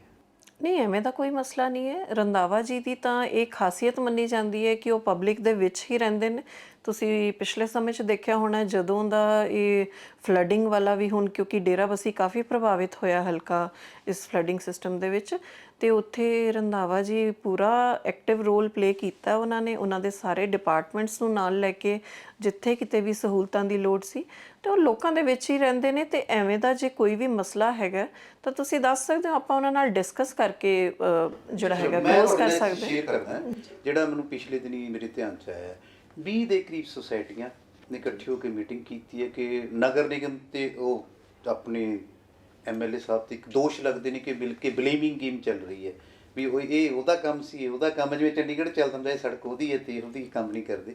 ਇਹਦੇ ਵਿੱਚ ਸਾਰੀ ਗੱਲ ਨਿਕਲ ਜਾਂਦੀ ਹੈ, ਵਿਕਾਸ ਦੇ ਵਿੱਚ ਗੜਬੜ ਹੋ ਰਹੀ ਹੈ। ਜਦੋਂ ਵੀ ਹੁਣ ਨਗਰ ਕੌਂਸਲ ਦੀ ਹਾਊਸ ਦੀ ਮੀਟਿੰਗ ਹੋਣੀ ਹੈ, ਉਦੋਂ ਸ਼ਾਇਦ ਉਹ 'ਚ ਹੰਗਾਮਾ ਹੋਣ ਦੀ ਸੰਭਾਵਨਾ ਹੋ ਸਕਦੀ ਹੈ। ਦੇਖੋ, ਅਗਰ ਐਵੇਂ ਦਾ ਕੋਈ ਮਸਲਾ ਹੈਗਾ ਤਾਂ ਤੁਸੀਂ ਸਾਹਮਣੇ ਲਿਆ ਸਕਦੇ ਹੋ, ਬਟ ਮੈਨੂੰ ਲੱਗਦਾ ਨਹੀਂ ਹੈ, ਕਿਉਂਕਿ ਕੋਈ ਇਹੋ ਜਿਹੀ ਗੱਲ ਹੁੰਦੀ ਤਾਂ ਸਰਕਾਰ ਬਿਲਕੁਲ ਹਾਜ਼ਰ ਹੈ। ਤੇ ਐਮਐਲਏ ਸਾਹਿਬ ਕਿਉਂਕਿ ਲੋਕਾਂ ਦੇ ਵਿੱਚ ਵੀ ਰਹਿ ਰਹੇ ਨੇ ਤੇ ਲੋਕਾਂ ਦੇ ਕੰਮ ਵੀ ਕਰਵਾ ਰਹੇ ਨੇ। ਅਗਰ ਇਸ ਤਰੀਕੇ ਦਾ ਕਮੇਟੀਆਂ ਦੇ ਨਾਲ, ਦੇਖੋ ਤਾਲਮੇਲ ਜਿਹੜਾ ਹੈਗਾ ਤੁਹਾਨੂੰ ਵੀ ਪਤਾ ਹੈ, ਉਹ ਪਿਛਲੀਆਂ ਸਰਕਾਰਾਂ ਦੇ ਸਮੇਂ ਦੀਆਂ ਹੈਗੀਆਂ, ਚਾਹੇ ਉਹ ਸਾਡੇ ਵਿੱਚ ਅੱਜ ਆ ਚੁੱਕੇ ਨੇ, ਪਰ ਕਿਤੇ ਨਾ ਕਿਤੇ ਸਿਸਟਮ ਜਿਹੜਾ ਹੈਗਾ ਉਹਨਾਂ ਦਾ ਉਹੀ ਜਿਹੜਾ ਮਾਹੌਲ ਉਹਨਾਂ ਨੇ ਉਹੀ ਪੈਦਾ ਕੀਤਾ ਹੋਇਆ ਜੋ ਪਿਛਲੇ ਸਮੇਂ ਦੀਆਂ ਸਰਕਾਰਾਂ ਦਾ ਸੀਗਾ। ਤੇ ਇੱਕ ਜਿਹਨੂੰ ਆਪਾਂ ਕਹਿ ਦਿੰਦੇ ਹਾਂ ਕਿ ਗਿੱਝੇ ਹੋਏ ਨੇ ਉਹ, ਤੇ ਉਹਦੇ ਤਹਿਤ ਕੋਈ ਅਗਰ ਐਵੇਂ ਦਾ ਮਸਲਾ ਕੋਈ ਸਾਹਮਣੇ ਆਉਂਦਾ ਤੁਸੀਂ ਬਿਲਕੁਲ ਦੱਸ ਕੇ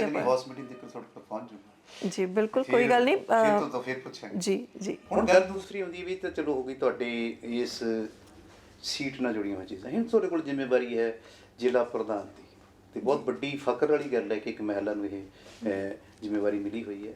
ਪਹਿਲਾਂ ਤਾਂ ਤੁਸੀਂ ਇਹ ਦੱਸੋ ਕਿ ਮਹਿਲਾਵਾਂ ਨੂੰ ਲੈ ਕੇ ਕੀ ਕਰ ਰਹੇ? ਮਹਿਲਾਵਾਂ ਨੂੰ ਲੈ ਕੇ ਮੇਰੇ ਕਾਫੀ ਟੀਚੇ ਨੇ, ਤੇ ਜ਼ਿਲ੍ਹਾ ਲੈਵਲ ਤੇ ਵੀ, ਬਲਾਕ ਲੈਵਲ ਤੇ ਵੀ, ਹਲਕਾ ਲੈਵਲ ਤੇ ਪਿੰਡਾਂ ਦੇ ਵਿੱਚ, ਖਾਸ ਕਰਕੇ ਜਿਹੜੀਆਂ ਮਹਿਲਾਵਾਂ ਪਛੜੀਆਂ ਹੋਈਆਂ ਤੇ ਜਿਨ੍ਹਾਂ ਨੂੰ ਆਪਣੇ ਹੱਕਾਂ ਦਾ ਨਹੀਂ ਪਤਾ, ਉਹਨਾਂ ਦੇ ਉੱਤੇ ਕਾਫੀ ਉਹਨਾਂ ਨੂੰ ਜਿਹੜੇ ਸਿਖਲਾਈ ਸੈਂਟਰ ਹੈ ਜਾਂ ਸਕਿੱਲ ਸੈਂਟਰਸ ਦੇ ਵਿੱਚ ਉਹਨਾਂ ਨੂੰ ਇਨਵੋਲਵ ਕਰਕੇ, ਕਿਤੇ ਨਾ ਕਿਤੇ ਇੰਡਲਜ ਕਰਕੇ ਉਹਨਾਂ ਨੂੰ ਇੱਕ ਵਿਮਨ ਐਮਪਾਵਰਮੈਂਟ ਕਰਾਉਣਾ ਉਹਨਾਂ ਦੇ ਥਰੂ, ਤੇ ਉਹਨਾਂ ਦਾ ਪੱਧਰ ਜਿਹੜਾ ਹੈਗਾ ਉਹਨਾਂ ਦਾ ਇੰਡੀਪੈਂਡੈਂਟ ਕਰਨਾ ਉਹਨਾਂ ਨੂੰ ਕਿਤੇ ਨਾ ਕਿਤੇ, ਉਹ ਮੇਰਾ ਇੱਕ ਮੇਨ ਟੀਚਾ ਹੈਗਾ ਜੀ। ਬਿਲਕੁਲ, ਉਹ ਆਤਮ ਨਿਰਭਰ ਬਣਨ, ਤਾਂ ਕਿ ਉਹ ਜਿਹੜੇ ਇੱਕ ਪੁਰਸ਼ ਪ੍ਰਧਾਨ ਸੋਚ ਹੈ ਜਿਹੜੀ, ਉਸ ਤੋਂ ਉੱਪਰ ਨਿਕਲ ਕੇ ਵੀ ਉਹ ਆਪਣੇ ਬਾਰੇ ਤੇ ਆਪਣੇ ਬੱਚਿਆਂ ਬਾਰੇ ਸੋਚ ਸਕਣ। ਫਿਰ ਆਪਾਂ ਗੱਲ ਕਰੀ ਕਿ ਪਾਰਟੀ ਤੇ ਕਾਫੀ ਚੱਲ ਰਿਹਾ, ਜਿਵੇਂ ਆਪਾਂ ਮੋਹਾਲੀ ਤੇ ਆਉਂਦੇ ਹਾਂ। ਹੁਣ ਬਿਲਡਰ ਦੀ ਗੱਲ ਫਿਰ ਥੋੜੀ ਜਿਹੀ ਆਊਗੀ ਵਿੱਚ, ਸ਼ਾਇਦ ਤੁਹਾਨੂੰ ਇਹ ਨਾ ਲੱਗੇ, ਕਿਉਂਕਿ ਆਪਣੇ ਕੁਲਵੰਤ ਸਿੰਘ ਜੀ ਐਮਐਲਏ ਸਾਹਿਬ ਬਹੁਤ ਵੱਡੀ ਬਿਲਡਰ ਕੰਪਨੀ ਨੂੰ ਰਨ ਕਰਦੇ, ਉਹਨਾਂ ਦਾ ਕਾਫੀ ਨਾਮ ਚਰਚਾ 'ਚ ਰਹਿੰਦਾ ਹੈ, ਕਾਫੀ ਨਾਮ ਓਪਨਲੀ ਵੀ ਆਇਆ। ਤੇ ਤੁਹਾਨੂੰ ਲੱਗਦਾ ਵੀ ਕਿਤੇ ਨਾ ਕਿਤੇ ਇਹ ਪਾਰਟੀ ਦੇ ਵਿੱਚ ਦੇਖੋ ਬਿਲਡਰ ਹੋਣਾ ਕੋਈ ਮਾੜੀ ਗੱਲ ਨਹੀਂ ਹੈ। ਨਹੀਂ, ਬਿਲਡਰ ਹੋਣਾ ਮਾੜੀ ਗੱਲ ਨਹੀਂ, ਪਰ ਉਸ ਦੋਸ਼ ਲੱਗਣਾ ਮਾੜੀ ਹੈ। ਨਹੀਂ, ਦੋਸ਼ ਤਾਂ ਐਵੇਂ ਦਾ ਕੋਈ ਹਲੇ ਤੱਕ ਕੋਈ ਪ੍ਰੂਫ ਨਹੀਂ ਹੋਇਆ ਉਹਨਾਂ ਦੇ ਉੱਤੇ ਕਿ ਜਿਹੜਾ ਦੋਸ਼ ਤੱਕ ਦੇਖੋ ਕਿਸੇ ਤੇ ਵੀ ਹੁਣ ਪੋਲੀਟੀਕਲ ਲਾਈਨ 'ਚ ਨੇ ਤਾਂ ਦੋਸ਼ ਤਾਂ ਲੱਗਦੇ ਹੀ ਰਹਿੰਦੇ ਆ, ਔਰ ਖਾਸ ਕਰ ਜਿਹੜਾ ਰਸੂਖਦਾਰ ਬੰਦਾ ਹੋਵੇ ਉਹਦੇ ਤੇ ਸਭ ਕੁਝ ਚੱਲਦਾ ਹੀ ਰਹਿੰਦਾ। ਵਿਰੋਧੀ ਪਾਰਟੀਆਂ ਦਾ ਹੁਣ ਕੰਮ ਕੀ ਹੈ, ਬੇਸਿਕਲੀ ਬੌਖਲਾਏ ਹੋਏ ਨੇ ਵਿਰੋਧੀ ਦਲ ਵਾਲੇ ਸਾਰੇ ਜਿਹੜੇ ਨੇ ਕਿ ਇੱਕ ਆਮ ਘਰਾਂ ਦੇ ਬੱਚੇ, ਇੱਕ ਜਿਵੇਂ ਮੇਰੇ ਵਰਗੇ, ਮੈਂ ਆਪਣੀ ਗੱਲ ਕਰਾਂ, ਹੋਰ ਜਿੰਨੇ ਸਾਡੇ ਚੇਅਰਮੈਨ ਲੱਗੇ ਨੇ, ਬਹੁਤ ਸਾਰੇ MLA ਐਵੇਂ ਦੇ ਬਣੇ ਨੇ ਜਿਹੜੇ ਇੱਕ ਬਹੁਤ ਆਮ ਘਰਾਂ ਤੋਂ ਉੱਠੇ ਹੋਏ ਸੀਗੇ, ਤੇ ਉਹ ਪੋਲੀਟੀਕਲ ਪਾਰਟੀਆਂ ਹੁਣ ਉਸੇ ਤਰ੍ਹਾਂ ਬੌਖਲਾਈਆਂ ਹੋਈਆਂ ਨੇ ਕਿ ਇਹ ਹੋ ਕਿਵੇਂ ਗਿਆ। ਉਹਨਾਂ ਨੂੰ ਹਾਲੇ ਤੱਕ ਉਹ ਸਦਮੇ 'ਚੋਂ ਨਹੀਂ ਬਾਹਰ ਆ ਰਹੇ, ਤਾਂ ਉਸ ਕਰਕੇ ਦੋਸ਼ ਤਾਂ ਲੱਗਦੇ ਰਹਿੰਦੇ, ਬਟ ਕੋਈ ਐਵੇਂ ਦਾ ਦੋਸ਼ ਸਾਬਿਤ ਨਹੀਂ ਹੋਇਆ। ਤਾਂ ਚਲੋ ਜਦੋਂ MLA ਸਾਹਿਬ ਜਿਵੇਂ ਹੁਣ ਵਿਜੇ ਸਿੰਘ ਵਧੀਆ ਜੀ ਆਪਣੀ ਤਾਂ ਪਾਰਟੀ ਦਾ ਪਹਿਲੇ ਬਹੁਤ ਵਧੀਆ ਕੰਮ ਕਰ ਰਹੇ ਨੇ, ਆਪਣਾ ਬਿਜ਼ਨਸ ਚਲਾ ਰਹੇ ਨੇ, ਉਹਦੇ 'ਚ ਕੋਈ ਮਾੜੀ ਗੱਲ ਨਹੀਂ ਹੈ। MLA ਹੋਣਾ ਤੇ MLA ਹੋ ਕੇ ਆਪਣਾ ਬਿਜ਼ਨਸ ਨਾ ਚਲਾਣਾ, ਇਹ ਤਾਂ ਮੈਂ ਸਮਝਦੀ ਹਾਂ ਕਿਤੇ ਨਹੀਂ ਲਿਖਿਆ ਜੀ। ਸੂਖਦਾਰ ਹੋਣ ਇੱਕ ਸੱਤਾ ਵਾਲੀ ਪਾਰਟੀ 'ਚ ਹੁਣ ਫਿਰ ਕਿਤੇ ਨਾ ਕਿਤੇ ਗੱਲ ਹੋ ਜਾਂਦੀ ਹੈ। ਅੱਛਾ, ਇੱਕ ਤੁਸੀਂ ਹੋਰ ਗੱਲ ਦੱਸੋ ਮਹਿਲਾਵਾਂ ਲਈ, ਜਿਵੇਂ ਇੱਧਰ ਮੈਡਮ ਜੇ ਆਪਾਂ ਗੱਲ ਕਰੀਏ ਅਨਮੋਲ ਗਗਨ ਮਾਨ ਜੀ ਹੈਗੇ ਨੇ, ਇੱਧਰ ਤੁਹਾਡੇ ਕੋਲ ਵੱਡੀ ਜ਼ਿੰਮੇਵਾਰੀ ਹੈ, ਕੋਈ ਵਿਸ਼ੇਸ਼ ਐਸੀ ਗੱਲ ਨਿਕਲ ਕੇ ਨਹੀਂ ਆ ਰਹੀ ਵੀ ਜਿਹੜੀ ਮਹਿਲਾ ਵਰਗ ਨੂੰ ਬੂਮ 'ਚ ਲੈ ਕੇ ਜਾਵੇ, ਜਾਂ ਹੋਰ ਗੱਲ ਕੋਈ ਵਿਸ਼ੇਸ਼ ਐਸੀ ਰਣਨੀਤੀ, ਜਿਵੇਂ ਆਪਾਂ ਪਿੰਡਾਂ ਨਾਲ ਜੁੜੀ ਦੀ ਗੱਲ ਕਰੀਏ, ਹਾਂ ਪਿੰਡਾਂ ਜਿਵੇਂ ਤੁਸੀਂ ਕਹਿੰਦੇ ਸੀ ਕਮਿਊਨਿਟੀ ਸੈਂਟਰ ਬਣਾਉਣਾ, ਕੋਈ ਐਸੀ ਕੋਈ ਰਣਨੀਤੀ, ਕੋਈ ਐਸੀ ਕੋਈ ਪਾਲਿਸੀ ਤੁਸੀਂ ਬਿਲਡ ਕਰੋ ਜਿਹੜੀ ਐਸੀ ਯੋਜਨਾ ਕਰੇ ਜਿਹੜੀ ਮਹਿਲਾਵਾਂ ਨੂੰ ਪ੍ਰਮੋਟ ਕਰੇ। ਦੇਖੋ, ਜਿਹੜੀ ਆਮ ਆਦਮੀ ਪਾਰਟੀ ਦੀ ਇੱਕ ਬਹੁਤ ਵੱਡੀ ਗਾਰੰਟੀ ਡਿਕਲੇਅਰ ਕੀਤੀ ਹੋਈ ਹੈ, 1000 ਰੁਪਏ ਹਰ ਮਹਿਲਾ ਦੇ ਖਾਤੇ ਵਿੱਚ ਆਣਾ, ਉਹ ਇੱਕ ਆਪਣੇ ਆਪ 'ਚ ਇੱਕ ਵਿਮਨ ਐਮਪਾਵਰਮੈਂਟ ਹੈਗੀ ਹੈ ਕਿ ਉਹਦੇ ਨਾਲ ਜਦੋਂ ਉਹਨਾਂ ਦੇ ਖਾਤੇ ਵਿੱਚ ਪੈਸੇ ਆਉਂਦੇ ਹੈ, ਔਰ ਇਹ ਬੜੀ ਜਲਦੀ ਲਾਗੂ ਹੋਣ ਵਾਲੀ ਹੈ, ਤੁਹਾਨੂੰ ਵੀ ਇਨਫੋਰਮ ਹੋ ਜਾਏਗਾ ਜੀ। ਸਟੈਪ ਬਾਏ ਸਟੈਪ ਸਭ ਕੁਝ ਚੱਲ ਰਿਹਾ ਹੈ। ਬਿਜਲੀ ਬਿੱਲਾਂ ਦੇ ਉੱਤੇ ਆਲਰੇਡੀ ਰਾਹਤ ਦਿੱਤੀ ਜਾ ਚੁੱਕੀ ਹੈ, ਤੇ 30,000 ਦੇ ਕਰੀਬ ਜਿਹੜੀਆਂ ਹੈਗੀਆਂ ਨੌਕਰੀਆਂ ਜਿਹੜੀਆਂ ਆਮ ਘਰਾਂ ਦੇ ਬੱਚਿਆਂ ਨੂੰ ਦਿੱਤੀਆਂ ਜਾ ਚੁੱਕੀਆਂ, ਤੇ ਉਹ ਬਾਏ ਮੈਰਿਟ ਲਿਸਟ ਹੋ ਰਿਹਾ। ਤੇ ਇਸੇ ਤਰੀਕੇ 1000 ਰੁਪਏ ਵਾਲੀ ਮਹਿਲਾ ਦੀ ਗਾਰੰਟੀ ਵੀ ਬੜੀ ਜਲਦੀ ਲਾਗੂ ਹੋ ਜਾਏਗੀ। ਤੇ ਉਹਦੇ ਤਹਿਤ ਜਦੋਂ ਵਿਮਨਸ ਦੀ ਐਮਪਾਵਰਮੈਂਟ ਹੁੰਦੀ ਹੈ, ਜਦੋਂ ਉਹਨਾਂ ਨੂੰ ਲੱਗਦਾ ਹੈ ਕਿ ਇਹ ਹੁਣ ਸਾਡੇ ਪੈਸੇ ਹੈ, ਇਹਨੂੰ ਅਸੀਂ ਆਪਣੇ ਤਰੀਕੇ ਨਾਲ ਕਿਵੇਂ ਖਰਚਾ ਕਰਨਾ ਹੈ, ਜਾਂ ਉਸ ਤੋਂ ਇਲਾਵਾ ਵੀ ਦੇਖਿਆ ਜਾਏ ਕਿ ਅਗਰ ਤੁਸੀਂ ਗੱਲ ਕੀਤੀ ਮੇਰੀ, ਤੁਸੀਂ ਗੱਲ ਕੀਤੀ ਅਨਮੋਲ ਮੈਡਮ ਦੀ, ਤੁਸੀਂ ਮੋਹਾਲੀ ਜ਼ਿਲ੍ਹਾ ਹੀ ਅਗਰ ਆਪਾਂ ਲਈਏ, DC ਇੱਥੇ ਆਸ਼ਿਕਾ ਜੈਨ ਮੈਡਮ ਉਹ ਲੇਡੀ ਨੇ, ਮੋਹਾਲੀ ਕਾਰਪੋਰੇਸ਼ਨ ਦੇ ਕਮਿਸ਼ਨਰ ਨਵਜੋਤ ਕੌਰ ਲੇਡੀ ਨੇ, ਤੇ ਪਹਿਲਾਂ ਤਾਂ ਕੁਝ ਸਮਾਂ ਪਹਿਲਾਂ ਤੱਕ ਇੱਥੇ ਤਿੰਨੋਂ ADC ਲੇਡੀਜ਼ ਸੀਗੀਆਂ, SDM ਲੇਡੀ ਸੀਗੇ, ਤੇ ਹੁਣ ਵੀ SDM ਲੇਡੀ ਨੇ। ਤੇ ਆਪਣੇ ਆਪ 'ਚ ਇੱਕ ਬਹੁਤ ਵੱਡੀ ਉਪਲਬਧੀ ਹੈ ਕਿ ਮੋਹਾਲੀ ਇੰਨਾ ਵੱਡਾ ਜ਼ਿਲ੍ਹੇ ਦੇ ਵਿੱਚ ਇੱਕ ਮੰਤਰੀ ਲੇਡੀ ਨੇ, ਤੇ ਇੱਕ ਮੈਨੂੰ ਇਹ ਪੋਸਟ ਮਿਲੀ ਹੈ, ਤੇ ਆਪਣੇ ਆਪ 'ਚ ਇੱਕ ਬਹੁਤ ਉਪਲਬਧੀਆਂ ਨੇ ਕਿ ਅਸੀਂ, ਕਿਉਂਕਿ ਮਹਿਲਾਵਾਂ ਦੀ ਸੋਚ ਮਹਿਲਾਵਾਂ ਦੇ ਪ੍ਰਤੀ ਹਮੇਸ਼ਾ ਹੀ ਥੋੜੀ ਅਸੀਂ ਇੱਕ ਸੌਫਟ ਕਾਰਨਰ ਰੱਖਦੇ ਹਾਂ, ਤੇ ਉਸ ਤਰੀਕੇ ਨਾਲ ਹਮੇਸ਼ਾ ਉਹ ਰਹਿੰਦਾ ਹੈ ਕਿ ਕਿਵੇਂ ਇਹਨਾਂ ਦੀ ਐਮਪਾਵਰਮੈਂਟ ਕੀਤੀ ਜਾਵੇ, ਤੇ ਉਹਦੇ ਤੇ ਲੱਗੇ ਹੋਏ ਆ। ਬੜੀ ਜਲਦੀ ਤੁਹਾਨੂੰ ਦੇਖਣ ਨੂੰ ਵੀ ਮਿਲਣਗੇ ਚੇਂਜਸ ਜਿਹੜੇ ਹਨ। ਖਾਸ ਕਰ ਮੈਂ ਇਸ ਇਲੈਕਸ਼ਨਸ ਦੀ ਗੱਲ ਕਰਾਂ ਤਾਂ ਜੇ ਤੁਸੀਂ ਦੇਖਿਆ ਹੋਵੇ, ਪੰਜਾਬ ਦੀਆਂ ਮਹਿਲਾਵਾਂ ਨੇ ਜੋ ਇਸ ਇਲੈਕਸ਼ਨਸ ਦੇ ਵਿੱਚ ਕੰਟਰੀਬਿਊਸ਼ਨ ਦਿੱਤਾ ਆਪਣਾ, ਉਹਨੂੰ ਦੇਖਦੇ ਹੋਏ ਆਲਰੇਡੀ ਲੱਗ ਰਿਹਾ ਕਿ ਜਿਹੜੀਆਂ ਮਹਿਲਾਵਾਂ ਨੇ ਪੰਜਾਬ ਦੀਆਂ, ਉਹ ਇੱਕ ਆਮ ਆਦਮੀ ਪਾਰਟੀ ਤੋਂ ਬੜੀਆਂ ਪ੍ਰਭਾਵਿਤ ਹੋ ਕੇ ਉਹਨਾਂ ਨੇ ਜੁਆਇਨ ਵੀ ਕੀਤੀ ਹੈ ਪਾਰਟੀ, ਤੇ ਉਹਨਾਂ ਨੇ ਆਪਣਾ ਬਣਦਾ ਕੰਟਰੀਬਿਊਸ਼ਨ ਵੀ ਦਿੱਤਾ। ਬਹੁਤ ਸਾਰੀਆਂ ਮਹਿਲਾਵਾਂ ਹੈ ਜੀ ਅਸੀਂ ਜਿਨ੍ਹਾਂ ਦਾ ਬਾਅਦ ਵਿੱਚ ਪਤਾ ਚੱਲਿਆ ਤੇ ਨਿਊਜ਼ 'ਚ ਵੀ ਆਇਆ ਕਿ ਉਹਨਾਂ ਨੇ ਸ਼ਾਇਦ ਕਦੇ ਆਪਣੀ ਜ਼ਿੰਦਗੀ 'ਚ ਪਹਿਲਾਂ ਵੋਟ ਹੀ ਨਹੀਂ ਸੀ ਪਾਈ ਜੀ, ਤੇ ਆਮ ਆਦਮੀ ਪਾਰਟੀ ਜਦੋਂ ਦੀ ਹੋਂਦ 'ਚ ਆਈ ਹੈ, ਉਹਨਾਂ ਨੇ ਵੱਧ ਚੜ੍ਹ ਕੇ ਆਪਣਾ ਵੋਟ ਸ਼ੇਅਰ ਦੇ ਵਿੱਚ ਵੀ ਹਿੱਸਾ ਲਿਆ। ਤੇ ਪਿਛਲੀਆਂ ਜਿਹੜੀਆਂ ਹੁਣ ਅੱਗੇ ਕਾਰਪੋਰੇਸ਼ਨ ਦੀਆਂ ਇਲੈਕਸ਼ਨਸ 'ਚ ਵੀ ਤੁਸੀਂ ਦੇਖੋਗੇ, ਸਰਪੰਚੀ 'ਚ ਵੀ ਆਪਾਂ ਦੇਖਿਆ, ਤੇ ਮਹਿਲਾਵਾਂ ਦਾ ਸ਼ੇਅਰ ਜਿਹੜਾ ਹੈ ਉਹ ਰਿਜ਼ਰਵ ਰੱਖਿਆ ਜਾਂਦਾ।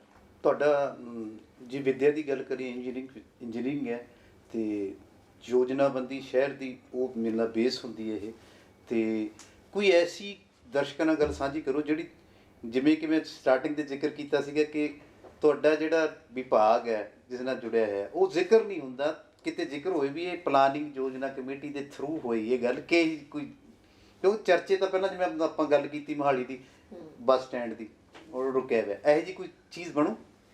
ਜੀ ਬਿਲਕੁਲ, ਬਹੁਤ ਚੀਜ਼ਾਂ ਬਣਨਗੀਆਂ, ਇੱਕ ਚੀਜ਼ ਨਹੀਂ ਜਿਹਦਾ ਜ਼ਿਕਰ ਹੋ। ਸੀਸੀਟੀਵੀ ਪ੍ਰੋਜੈਕਟਸ ਦੇ ਉੱਤੇ ਤੁਸੀਂ ਗੱਲ ਕਰ ਸਕਦੇ ਹੋ। ਮੈਂ ਤੁਹਾਨੂੰ ਆਲਰੇਡੀ ਦੱਸਿਆ ਲੋਕਲ ਬੱਸ ਸਰਵਿਸ ਦੇ ਉੱਤੇ ਇਮਾਰਤਾਂ ਦਾ ਐਵੇਂ ਹੈ ਕਿ ਕਿਉਂਕਿ ਫੰਡਸ ਜਿਹੜੇ ਨੇ ਮੇਰੇ ਕੋਲ ਲਿਮਿਟਡ ਆਏ ਨੇ ਇਸ ਟਾਈਮ ਤੱਕ, ਤਾਂ ਮੇਰੀ ਕੋਸ਼ਿਸ਼ ਹੈ ਕਿ ਉਹ ਫੰਡ ਦਾ ਇੱਕ ਮੇਜਰ ਹਿੱਸਾ ਕਿਤੇ ਇੱਕ ਇਮਾਰਤ 'ਤੇ ਨਾ ਲਗਾ ਕੇ ਉਹਨੂੰ ਛੋਟੇ ਛੋਟੇ ਚੰਕਸ ਦੇ ਵਿੱਚ ਜਿੱਥੇ ਪਿੰਡਾਂ ਦੇ ਵਿੱਚ ਪ੍ਰੋਬਲਮਸ ਹੈ ਜਾਂ ਸਿਟੀ ਦੇ ਵਿੱਚ ਸਕੂਲਾਂ ਦੇ ਉੱਤੇ ਲੱਗਣ ਵਾਲੀ ਗੱਲ ਹੈ। ਜਿਵੇਂ ਰੀਸੈਂਟ ਐਗਜ਼ਾਮਪਲ ਦਿੰਦੀ ਹਾਂ, 5 ਫੇਜ਼ ਦਾ ਇੱਕ ਸਰਕਾਰੀ ਸਕੂਲ ਹੈਗਾ, ਉਹਦੇ ਵਿੱਚ ਬੱਚਿਆਂ ਨੂੰ ਦਿੱਕਤ ਆਉਂਦੀ ਸੀ ਕਿ ਬਰਸਾਤਾਂ ਦੇ ਮੌਸਮ ਦੇ ਵਿੱਚ ਉਹਨਾਂ ਲਈ ਰਸਤਾ ਨਹੀਂ ਸੀਗਾ ਅੰਦਰ ਜਾਣ ਦਾ, ਕੱਚੇ ਜ਼ਮੀਨ ਸੀਗੀ, ਤੇ ਉੱਥੇ ਪੇਵਰ ਲਗਵਾਉਣ ਦਾ ਕੰਮ ਚਾਲੂ ਕੀਤਾ ਹੋਇਆ। ਤੇ ਇਸ ਤਰੀਕੇ ਹੋਰ ਜਿਹੜੀਆਂ ਇਸ ਤਰੀਕੇ ਦੇ ਕੰਮ ਨੇ, ਉਹ ਛੋਟੇ ਛੋਟੇ ਕੰਮ ਹੈ ਵਿੱਢੇ ਨੇ ਕਿ ਤਾਂ ਕਿ ਇੱਕ ਮੇਜਰ ਚੰਕ ਨੂੰ ਉਹਦਾ ਬੈਨੀਫਿਟ ਮਿਲ ਸਕੇ, ਨਾ ਕਿ ਇੱਕ ਵੱਡੀ ਇਮਾਰਤ 'ਤੇ ਫੋਕਸ ਕਰਨਾ। ਵੱਡੀਆਂ ਇਮਾਰਤਾਂ ਤਾਂ ਮੁਹਾਲੀ 'ਚ ਪਹਿਲਾਂ ਹੀ ਬਹੁਤ ਨੇ।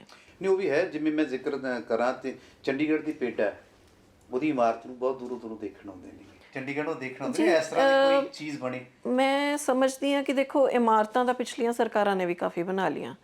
ਗੱਲ ਹੁੰਦੀ ਹੈ ਇੰਪਲੀਮੈਂਟੇਸ਼ਨ ਦੀ, ਗੱਲ ਹੁੰਦੀ ਹੈ ਕਿ ਉੱਥੋਂ ਫੈਸਿਲਿਟੀਜ਼ ਕੀ ਲੋਕਾਂ ਨੂੰ ਮਿਲ ਰਹੀਆਂ ਨੇ। ਬਾਕੀ ਇਮਾਰਤਾਂ ਤਾਂ ਬਾਕੀ ਪੋਲੀਟੀਕਲ ਪਾਰਟੀਜ਼ ਦੇ ਆਪਣੇ ਦਫ਼ਤਰ ਵੀ ਬੜੇ ਦੇਖਣਯੋਗ ਨੇ। ਮੈਂ ਵੱਡੇ ਲੈਵਲ ਦੀ ਗੱਲ ਕਰਾਂ, ਸੈਂਟਰ ਦੇ ਉੱਤੇ ਡਿਮਾਂਡ ਕੀਤੀ ਸੀ, ਹਜੇ ਤੱਕ ਗਵਰਨਰ ਸਾਹਿਬ ਨੇ ਮਨਜ਼ੂਰ ਨਹੀਂ ਕੀਤੀ। ਜੀ, ਇਹੀ ਕਹਿ ਰਹੀ ਹਾਂ ਕਿ ਸਾਡੀ ਪਾਰਟੀ ਦਾ ਫੋਕਸ ਇਮਾਰਤਾਂ ਨਹੀਂ ਹੈਗੀਆਂ ਕਿ ਅਸੀਂ ਕਿਤੇ ਆਪਣੇ ਨੀਂਹ ਪੱਥਰ ਲਗਵਾਈਏ ਕਿ ਇਹ ਹੱਡੀ ਬਣਾਈ ਹੋਈ ਇਮਾਰਤ ਹੈ, ਜਾਂ ਮਾਣਯੋਗ ਮੁੱਖ ਮੰਤਰੀ ਸਾਹਿਬ ਕਿਤੇ ਜਾ ਕੇ ਕਹਿਣ ਵੀ ਜੀ ਆਹ ਮੈਂ ਦੇਤਾ ਪੰਜਾਬ ਨੂੰ। ਪਰ ਲੋਕਾਂ ਦੇ ਮਸਲੇ, ਲੋਕਾਂ ਦੀਆਂ ਸਹੂਲਤਾਂ, ਲੋਕਾਂ ਦੇ ਮੁੱਢਲੀਆਂ ਜਿਹੜੀਆਂ ਜ਼ਰੂਰਤਾਂ, ਉਹ ਪੂਰਾ ਕਰਨਾ ਆਮ ਆਦਮੀ ਪਾਰਟੀ ਆਪਣਾ ਜਿਹੜਾ ਮੇਜਰ ਕੰਮ ਸਮਝਦੀ ਹੈ, ਤੇ ਉਹਦੇ ਤੇ ਹੀ ਕੰਮ ਕਰ ਰਹੇ ਹਾਂ, ਉਹਦੇ ਤੇ ਹੀ ਫੋਕਸ ਹੈ। ਤੁਹਾਡੇ ਕੋਲ ਪਿੰਡਾਂ ਦੇ ਮਸਲੇ ਕਿਹੋ ਜਿਹੇ ਹੁੰਦੇ ਜ਼ਿਆਦਾਤਰ, ਜਾਂ ਸ਼ਹਿਰ ਦੇ ਮਸਲੇ ਕਿਹੋ ਜਿਹੇ ਹੁੰਦੇ ਨੇ? ਪਿੰਡਾਂ ਦੇ ਮਸਲਿਆਂ, ਜਿਵੇਂ ਮੈਂ ਪਹਿਲਾਂ ਵੀ ਦੱਸਿਆ, ਫੰਡ ਬਹੁਤ ਜ਼ਿਆਦਾ ਪਏ ਨੇ ਕੰਮਾਂ ਨੂੰ। ਸ਼ੁਰੂਆਤ ਕੰਮਾਂ ਦੀ ਬਹੁਤ ਜ਼ਿਆਦਾ ਕੀਤੀ ਗਈ ਸੀ, ਪਰ ਉਹ ਕੰਮ ਕਿਤੇ ਨਾ ਕਿਤੇ ਕੋਈ ਵੀ ਸਿਰੇ ਨਹੀਂ ਚੜ੍ਹਿਆ। ਜੇ ਅੱਜ ਵੀ ਅਸੀਂ ਗੱਲ ਕਰੀਏ ਆਜ਼ਾਦੀ ਦੇ 76 ਸਾਲ ਤੋਂ ਬਾਅਦ ਵੀ ਅੱਜ ਵੀ ਅਸੀਂ ਗਲੀਆਂ ਨਾਲੀਆਂ ਪਿੰਡਾਂ ਦੀਆਂ 'ਤੇ ਉਲਝੇ ਹੋਏ ਹਾਂ। ਮੈਂ ਸਮਝਦੀ ਹਾਂ ਇੰਨੇ ਸਾਲਾਂ ਤੋਂ ਬਾਅਦ ਅਗਰ ਅਸੀਂ ਗਲੀਆਂ ਨਾਲੀਆਂ ਦੀ ਅੱਜ ਵੀ ਗੱਲ ਕਰ ਰਹੇ ਹਾਂ, ਤੇ ਉਹਨਾਂ ਦੀ ਹੀ ਮੁਰੰਮਤ ਹਰ ਸਾਲ ਉਹਨਾਂ 'ਤੇ ਪੈਸਾ ਲੱਗਦਾ ਹੈ, ਹਰ ਸਾਲ ਉਹ ਫਿਰ ਟੁੱਟਦੀਆਂ ਨੇ, ਆਪਾਂ ਫਿਰ ਬਣਾਉਂਦੇ ਹਾਂ। ਤੇ ਇਹ ਪੈਸਾ ਜਿਹੜਾ ਹੈ ਕਿਤੇ ਇੱਕ ਬਹੁਤ ਵੱਡਾ ਮੇਜਰ ਚੰਕ ਹੈ ਵੇਸਟ ਦਾ। ਕੰਮ ਉਸ ਤਰੀਕੇ ਦੇ ਕਰਾਈਏ ਕਿ ਜਿਹੜੇ ਲੰਬਾ ਸਮਾਂ ਚੱਲਣ, ਵੱਡੀ ਗੈਦਰਿੰਗ ਨੂੰ ਉਹਦੇ ਤੋਂ ਬੈਨੀਫਿਟ ਹੋ ਸਕੇ, ਤੇ ਉਹਨਾਂ ਕੰਮਾਂ ਦੇ ਉੱਤੇ ਫੋਕਸ ਰਹੇ। ਬਾਕੀ ਪਿੰਡਾਂ ਦੇ ਵਿੱਚ ਜਿਹੜੇ ਮਸਲੇ ਆਉਂਦੇ ਨੇ ਉਹ ਉਹੀ ਆ ਰਹੇ ਨੇ ਅੱਜ ਵੀ, ਕਿ ਕਿਤੇ ਹਾਲੇ ਵੀ ਸ਼ਮਸ਼ਾਨ ਘਾਟ ਦਾ ਸ਼ੈੱਡ ਨਹੀਂ ਪਿਆ ਹੋਇਆ, ਹਾਲੇ ਵੀ ਸਕੂਲਾਂ ਦੇ ਵਿੱਚ, ਪ੍ਰਾਇਮਰੀ ਸਕੂਲਾਂ ਦੇ ਵਿੱਚ ਬੱਚਿਆਂ ਕੋਲ ਬੈਠਣ ਲਈ ਪ੍ਰੋਪਰ ਜਗ੍ਹਾ ਨਹੀਂ ਹੈਗੀ, ਕਮਰਿਆਂ ਦੀ ਘਾਟ ਹੈ, ਸਰਕਾਰੀ ਡਿਸਪੈਂਸਰੀਆਂ ਦੀ ਘਾਟ ਹੈ। ਤੇ ਉਹਨਾਂ ਦੇ ਉੱਤੇ ਵੀ ਸਰਕਾਰ ਵੱਲੋਂ ਵੀ ਲਗਾਤਾਰ ਜਿਵੇਂ ਮੁਹੱਲਾ ਕਲੀਨਿਕ ਖੋਲ੍ਹੇ ਜਾ ਰਹੇ ਨੇ ਪਿੰਡਾਂ ਦੇ ਵਿੱਚ ਵੀ, ਸਿਟੀ ਏਰੀਆ ਦੇ ਵਿੱਚ, ਤੇ ਕੰਮ ਚੱਲ ਰਿਹਾ। ਬਾਕੀ ਜਿਹੜੇ ਪਿੰਡਾਂ ਦੇ ਅਕਸਰ ਲੋਕ ਆਉਂਦੇ ਨੇ, ਉਹ ਲੜਾਈ ਝਗੜਿਆਂ ਦੇ ਮਸਲੇ ਆਉਂਦੇ ਨੇ, ਜ਼ਮੀਨਾਂ ਦੇ ਰੌਲੇ ਆਉਂਦੇ ਨੇ। ਸ਼ਹਿਰ ਦੇ ਵਿੱਚ ਵੀ ਕਹਿ ਲਓ ਬਿਲਡਰਾਂ ਦੇ ਆਪਸ 'ਚ ਕਨਫਲਿਕਟਸ ਨੇ, ਲੋਕਾਂ ਦੇ ਬਿਲਡਰਾਂ ਦੇ ਨਾਲ ਵੀ ਜ਼ਮੀਨਾਂ ਦੇ ਮਸਲੇ ਨੇ, ਤੇ ਉਸ ਤਰੀਕੇ ਦੇ ਜ਼ਿਆਦਾ ਮਸਲੇ ਆਉਂਦੇ ਨੇ। ਕੋਸ਼ਿਸ਼ ਕਰੀਦੀ ਹੈ ਕਿ ਬੈਠ ਕੇ ਹੱਲ ਹੋ ਸਕਣ, ਨਹੀਂ ਤਾਂ ਫਿਰ ਐਸਐਸਪੀ ਸਾਹਿਬ ਕੋਲ ਭੇਜ ਦਿੰਦੇ ਹੈ। ਇਹ ਸਨ ਮੈਡਮ ਪ੍ਰਭਜੋਤ ਕੌਰ ਜੀ, ਜੋ ਇੰਜੀਨੀਅਰ ਦੀ ਯੋਗਤਾ ਰੱਖਦੇ ਨੇ, ਤੇ ਉਹ ਮੈਨੂੰ ਲੱਗਦਾ ਕਿ ਉਹਨਾਂ ਨੇ ਜਿੱਥੇ ਘਰ ਦੀ ਯੋਜਨਾਬੰਦੀ ਦੇ ਨਾਲ ਨਾਲ ਘਰ ਨੂੰ ਮਕਾਨ ਜਿਹੜਾ ਬਣਦਾ ਉਹਦੇ ਵੀ ਗੱਲ ਕੀਤੀ ਹੈ। ਤੇ ਉਹਨਾਂ ਨੇ ਕਿਹਾ ਕਿ ਗਲੀਆਂ ਨਾਲੀਆਂ ਦੇ ਹਰ ਸਰਕਾਰ ਮਸਲੇ ਬਣਾਉਂਦੀ ਹੈ, ਫਿਰ ਹਰ ਵਾਰ ਟੁੱਟਦੀਆਂ ਨੇ, ਫਿਰ ਬਣਦੀਆਂ ਨੇ। ਇਹ ਕਹਿੰਦੇ ਕਿ ਅਸੀਂ ਕੋਈ ਸਿੱਕੇਬੰਦ ਗੱਲ ਕਰਾਂਗੇ, ਪਰ ਸਿੱਕੇਬੰਦ ਗੱਲਾਂ 'ਚ ਗੱਲ ਕਰੀਏ ਤਾਂ ਉਹਨਾਂ ਨੇ ਇੱਕ ਗਰੰਟੀ ਦੀ ਗੱਲ ਕੀਤੀ ਹੈ ਮਹਿਲਾਵਾਂ ਦੇ ਸਸ਼ਕਤੀਕਰਨ ਦੇ ਵਿੱਚ, ਜਿਹੜੀ 1000 ਰੁਪਇਆ ਦੇਣ ਦੀ ਗੱਲ ਕੀਤੀ ਸੀਗੀ। ਉਹ ਕਹਿੰਦੇ ਜਲਦੀ ਇੰਪਲੀਮੈਂਟ ਹੋ ਰਿਹਾ, ਹਾਲਾਂਕਿ ਸਰਕਾਰ ਬਣੀ ਨੂੰ ਪਵਾਹ ਚਿਰ ਹੋ ਗਿਆ, ਥੋੜ੍ਹਾ ਲੇਟ ਜ਼ਰੂਰ ਹੈ, ਦੇਰ ਹੈ ਦਰੁਸਤ ਹੈ, ਉਹ ਵੀ ਹੋ ਜਾਏਗਾ। ਬਾਕੀ ਜਿਹੜੀ ਗੱਲ ਸੀਗੀ ਬਿਲਡਰ ਦਾ ਉਹਨਾਂ ਨੇ ਕਾਫੀ ਵਾਰ ਜ਼ਿਕਰ ਕੀਤਾ, ਕਿਉਂਕਿ ਮੋਹਾਲੀ, ਜ਼ੀਰਕਪੁਰ ਤੇ ਇਸ ਖੇਤਰ ਦੇ ਵਿੱਚ ਚੰਡੀਗੜ੍ਹ ਦੇ ਨਾਲ ਲੱਗਦੇ ਹੋਣ ਕਰਕੇ ਜ਼ਮੀਨਾਂ ਦੇ ਜਿਹੜੇ ਰੇਟ ਨੇ ਬਹੁਤ ਜ਼ਿਆਦਾ ਨੇ, ਤੇ ਇਸ ਕਰਕੇ ਜ਼ਮੀਨਾਂ ਨੂੰ ਇਮਾਰਤ ਸਾਜੀ ਦੇ ਵਿੱਚ, ਸੁਸਾਇਟੀਆਂ ਬਣਾਉਣ ਦੇ ਵਿੱਚ ਕਾਫੀ ਘਪਲੇ ਦੇਖਣ 'ਚ ਆਏ ਨੇ, ਤੇ ਸਰਕਾਰ ਲੱਗੀ ਵੀ ਹੋਈ ਹੈ, ਕਈ ਮਸਲੇ ਸਾਹਮਣੇ ਵੀ ਆਏ ਨੇ। ਤੇ ਉਹਨਾਂ ਨੇ ਕਹਿਣ ਦੇ ਮੁਤਾਬਕ ਹੋਰ ਵੱਡੇ ਨਾਮ ਆਉਣ ਵਾਲੇ ਨੇਗੇ, ਉਹਨਾਂ ਨੂੰ ਜ਼ਾਹਿਰ ਕਰਨਾ ਜਾਂ ਖੁਲਾਸਾ ਕਰਨਾ ਹਜੇ ਮੁਨਾਸਿਬ ਨਹੀਂ ਸਮਝਿਆ। ਹੋ ਸਕਦਾ ਕਿਸੇ ਕਾਰਵਾਈ 'ਤੇ ਪ੍ਰਭਾਵ ਪੈਂਦਾ ਹੋਵੇ, ਪਰ ਉਹਨੇ ਕੁਛ ਇਸ਼ਾਰਾ ਕੀਤਾ। ਸੰਨੀ ਕੋਈ ਇਨਕਲੇਵ ਆ ਜਾਂ ਮੈਨੂੰ ਲੱਗਦਾ ਕਿ ਮੈਂ ਗਲਤ ਨਾ ਹੋਵਾਂ ਤਾਂ ਸ਼ਬਦ ਇੱਥੋਂ ਹੀ ਸ਼ੁਰੂ ਹੁੰਦਾ ਤੇ ਉਹਨਾਂ ਨੇ ਜ਼ਿਕਰ ਕੀਤਾ। ਬਾਕੀ ਇਹਦੇ ਨਾਲ ਹੋਰ ਪਤਾ ਨਹੀਂ ਕਿੰਨੇ ਕੁ ਮਾਮਲੇ ਨੇ ਜਿਹੜੇ ਉਹ ਕਰ ਰਹੇ ਨੇ। ਬਾਕੀ ਉਹਨਾਂ ਨੇ ਮਹਿਲਾਵਾਂ ਬਾਰੇ ਇੱਕ ਹੋਰ ਵੱਡੀ ਗੱਲ ਕੀਤੀ ਹੈ ਕਿ ਮਹਿਲਾਵਾਂ ਲਈ ਸਸ਼ਕਤੀਕਰਨ ਦੇ ਵਿੱਚ ਜੋ ਆਮ ਆਦਮੀ ਪਾਰਟੀ ਕੰਮ ਕਰ ਰਹੀ ਹੈ ਉਹ ਸ਼ਾਇਦ ਕਿਸੇ ਪਾਰਟੀ ਨੇ ਕੰਮ ਨਹੀਂ ਕੀਤਾ। ਬਾਕੀ ਦੇਖਦੇ ਹਾਂ ਕਿ ਆਉਣ ਵਾਲੇ ਦਿਨਾਂ 'ਚ ਕੀ ਹੁੰਦਾ। ਬਾਕੀ ਬਿਲਡਰਾਂ ਦੀ ਗੱਲ ਚੱਲੀ ਸੀ, ਮੈਨੂੰ ਲੱਗਦਾ ਕਿ ਇੱਥੋਂ ਦੇ MLA ਸਾਹਿਬ ਕੁਲਵੰਤ ਸਿੰਘ ਜੀ ਉਹ ਵੀ ਬਿਲਡਰ ਨੇ ਤੇ ਚੰਗੀ ਤਰ੍ਹਾਂ ਰਮ ਜਾਣਦੇ ਹੋਣੇ। ਦੂਸਰਾ ਇਹਨਾਂ ਦਾ ਜਿਹੜਾ ਯੋਗਤਾ ਇਹਨਾਂ ਦੀ ਇੰਜੀਨੀਅਰਿੰਗ ਦੀ ਹੈ ਚੰਗੀ ਤਰ੍ਹਾਂ ਸਮਝਦੇ ਹੋਣਗੇ ਕਿੱਥੇ ਕੀ ਕਾਰਵਾਈ ਕਰਨੀ ਹੈ। ਅਤੇ ਮੈਨੂੰ ਲੱਗਦਾ ਕਿ ਆਉਣ ਵਾਲੇ ਦਿਨਾਂ ਦੇ ਵਿੱਚ ਦਰਸ਼ਕਾਂ ਨੂੰ ਅਤੇ ਇੱਥੋਂ ਦੇ ਨਿਵਾਸੀਆਂ ਨੂੰ ਜਲਦੀ ਕਾਰਵਾਈ ਦੇਖਣ ਨੂੰ ਮਿਲੇਗੀ ਅਤੇ ਪਤਾ ਲੱਗੇਗਾ ਕਿ ਜਿਹੜਾ ਕਹਿੰਦੇ ਨੇ ਕਿ ਜ਼ਿਲ੍ਹਾ ਯੋਜਨਾ ਕਮੇਟੀ ਨੇ ਕੁਛ ਨਹੀਂ ਕੀਤਾ। ਮੈਨੂੰ ਲੱਗਦਾ ਕੋਈ ਨਾ ਕੋਈ ਐਸੀ ਚੀਜ਼ ਇਹਨਾਂ ਦੀ ਰੈਗੂਲੇਟਰੀ ਦੇ ਵਿੱਚ ਵੀ ਨਜ਼ਰ ਆਏਗੀ ਅਤੇ ਇੱਕ ਜ਼ਿਕਰਯੋਗ ਕੋਈ ਐਸਾ ਕੰਮ ਵੀ ਹੋਏਗਾ ਜਿਹੜਾ ਆਉਣ ਵਾਲੀਆਂ ਸਰਕਾਰਾਂ ਵੀ ਅਤੇ ਆਉਣ ਵਾਲੇ ਜਿਹੜੇ ਅਹੁਦੇਦਾਰ ਹੈ ਉਹ ਵੀ ਜ਼ਿਕਰ ਕਰਨਗੇ। ਹਾਲਾਂਕਿ ਇਸ ਅਹੁਦੇ ਦੇ ਵਿੱਚ ਪੰਜਾਬ ਦੇ ਸਾਬਕਾ ਉਪ ਮੁੱਖ ਮੰਤਰੀ ਵੱਡੇ ਮਿਨਿਸਟਰ ਦੇਸ਼ ਪ੍ਰਤਾਪ ਸਿੰਘ ਕੈਰੋਂ ਵੀ ਕੰਮ ਕਰ ਚੁੱਕੇ ਨੇ। ਦੇਖਦੇ ਹਾਂ ਕਿ ਪ੍ਰਭਜੋਤ ਕੌਰ ਜੀ ਯਹੀ ਵੱਖਰੀ ਕਿਹੜੀ ਗੱਲ ਕਰਦੇ ਨੇ। ਲਗਾਤਾਰ ਵੇਖਦੇ ਰਹੋ tri city touch CMB news 'ਤੇ। ਸਮੇਂ ਨਾਲ ਤੁਹਾਨੂੰ ਮਿਲਦਾ ਰਹੇਗਾ ਅਤੇ ਫਿਰ ਕੋਈ ਨਵੀਂ ਗੱਲ ਕਰਦੇ ਹਾਂ ਨਵੀਂ ਸ਼ਖਸੀਅਤ ਦੇ ਨਾਲ।